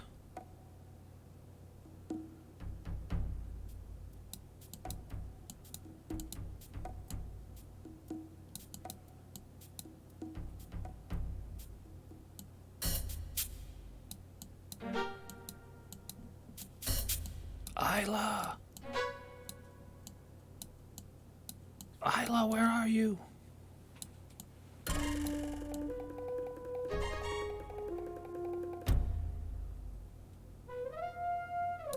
Isla, Jimmy, stop making so much noise.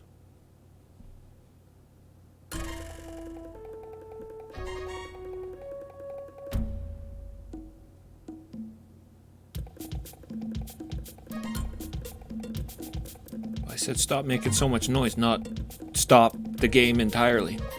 There we go.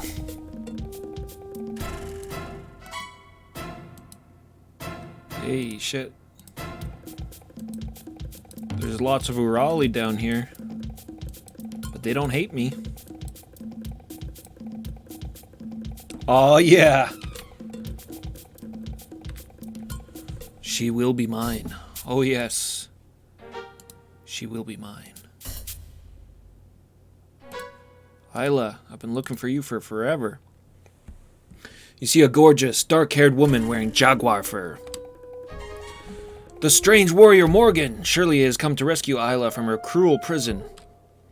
She looks about fearfully. Isla cannot speak to Morgan now, or Darden's men may hear her and come.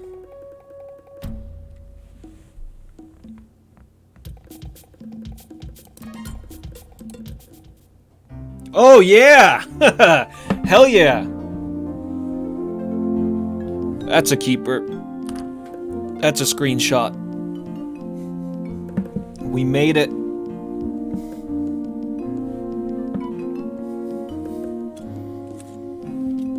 Oh my goodness. I'm getting the vapors. You move the cage and cut the thongs holding the door shut. Isla flies into your arms.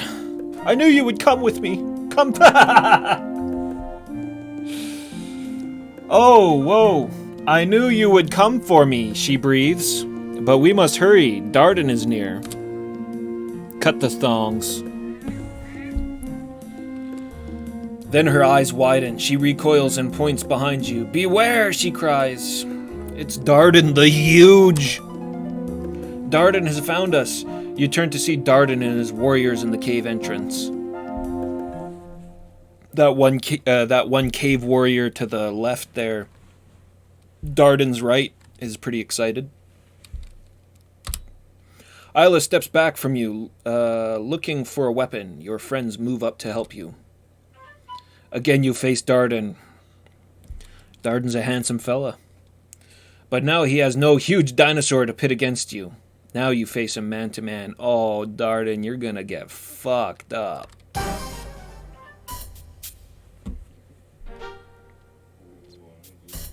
Jimmy, what are you doing? Break off combat. No, we want combat.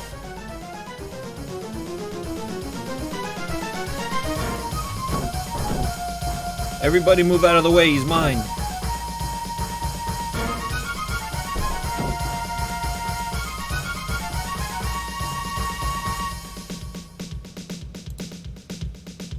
Get out of the way.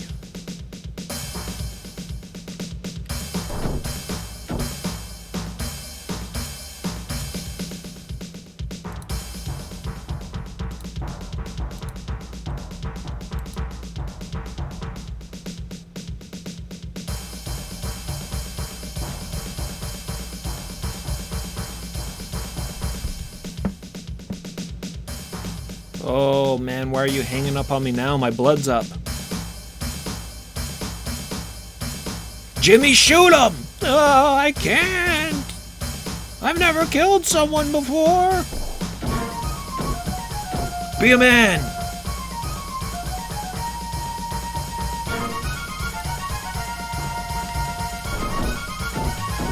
Darden the Huge is about to get 6 feet under. He's gonna get 6 feet shorter. Underground. Oh.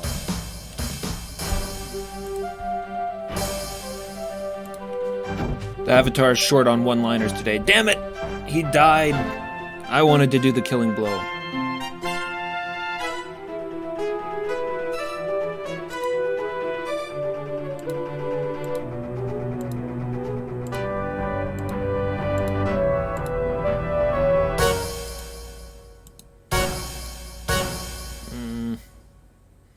I feel like I need to kill someone now to make up for Darden not dying by my axe.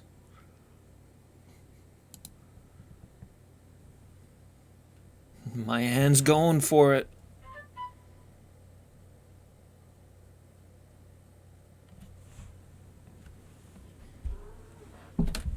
I think it was Shamuru. He's a crack shot, that one. Leave it to Shamuru. Alright, fine, whatever. The red mist subsides. The Avatar gains control of himself.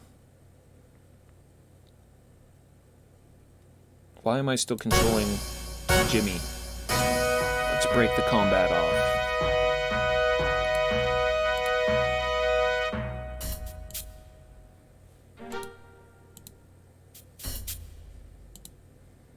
Nothing but Darden's desiccated body. Ah! I'm gonna stab him to death with my Bowie knife. Stop it! He's already dead, Avatar. You ghoul! You ghoul! It's ghoulish to chop up your enemy's dead body. Yeah, I'm just trying to be thorough.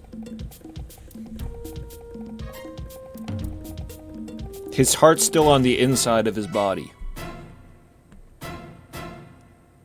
You never know. Alright, so I'm kind of flabbergasted here. That's it? Darden's dead? Isla's with me? What do you got to say for yourself, Isla? Yes, mighty Morgan!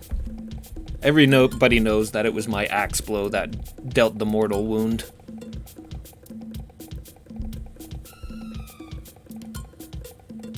Yeah, I'm in my Earth clothes right now. I'm in Earth mode. I don't have to abide by the virtues. I abide by the laws of Earth. Survival of the fittest.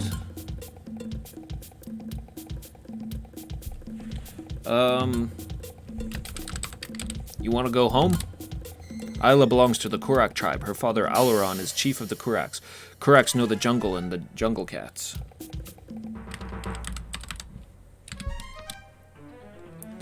Isla's father is Alaron, chief of the Kurak tribe. Yeah, okay. Isla will always talk to Morgan. I appreciate it. Maybe Morgan won't always talk to Isla.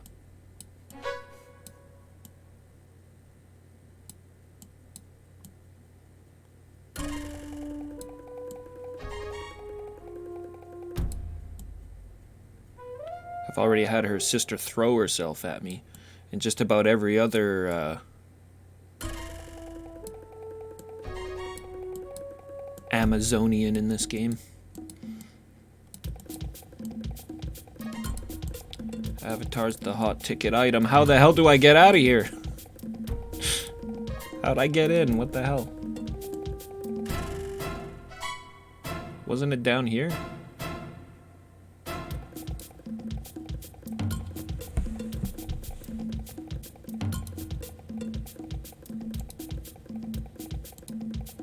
I mean, why wouldn't you? Just look at the jaw.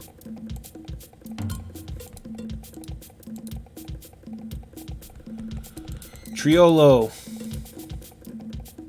Take some drugs. Give me the special sight. Whoa! All right. To my left.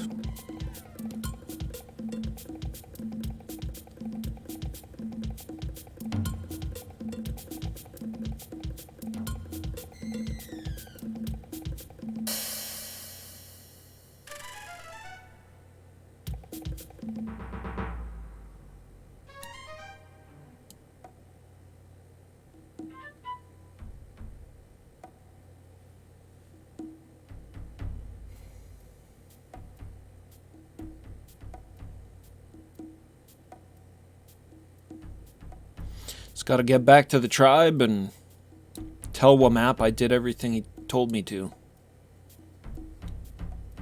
And now he has to come when the drum calls.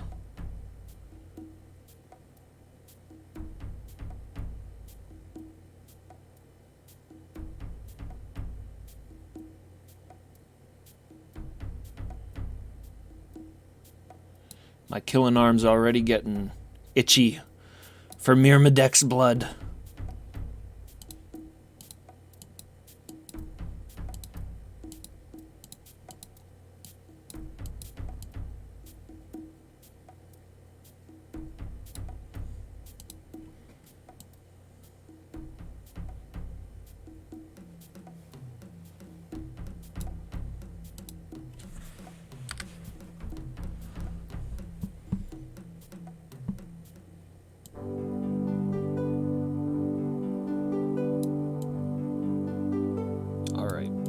Find Wamap.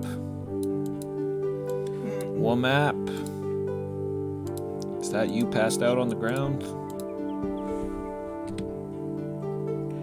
Surely.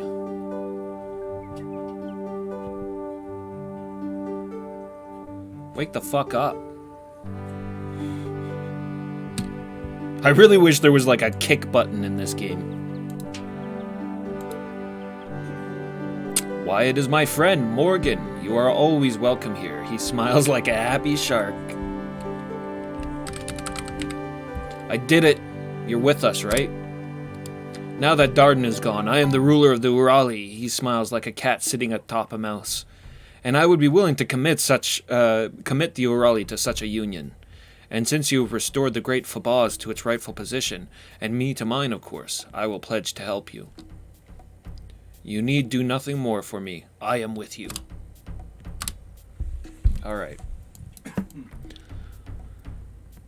Let's leave that oily snake behind us. That's the end of the Urali. We've unified 2 tribes and managed to get Isla on our side. And I think that that's as good a place as any to call it for the day. A lot of success, a lot of frustration.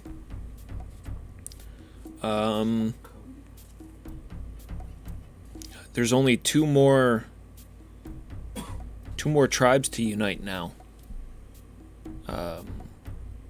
I'm sure we still got a road to hoe, but I feel like we're getting pretty close. I would really like the next one to be one of my full steam ahead and let's finish this game streams. But we'll see.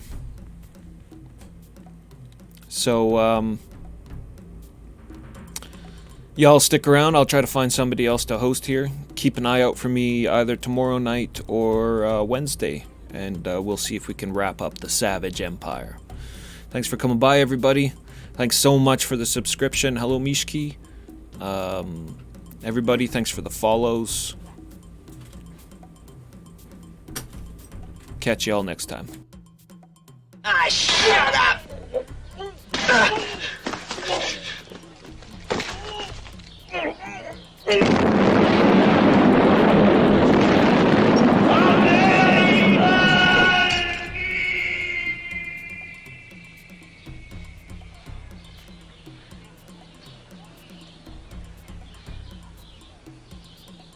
These Russian dentists make some pretty good dentures. Hot damn. Any similarity between persons living or dead, especially dead, is purely accidental. Yeah, very accidental. Like 1 in a million, maybe. Like 1 in a million, maybe.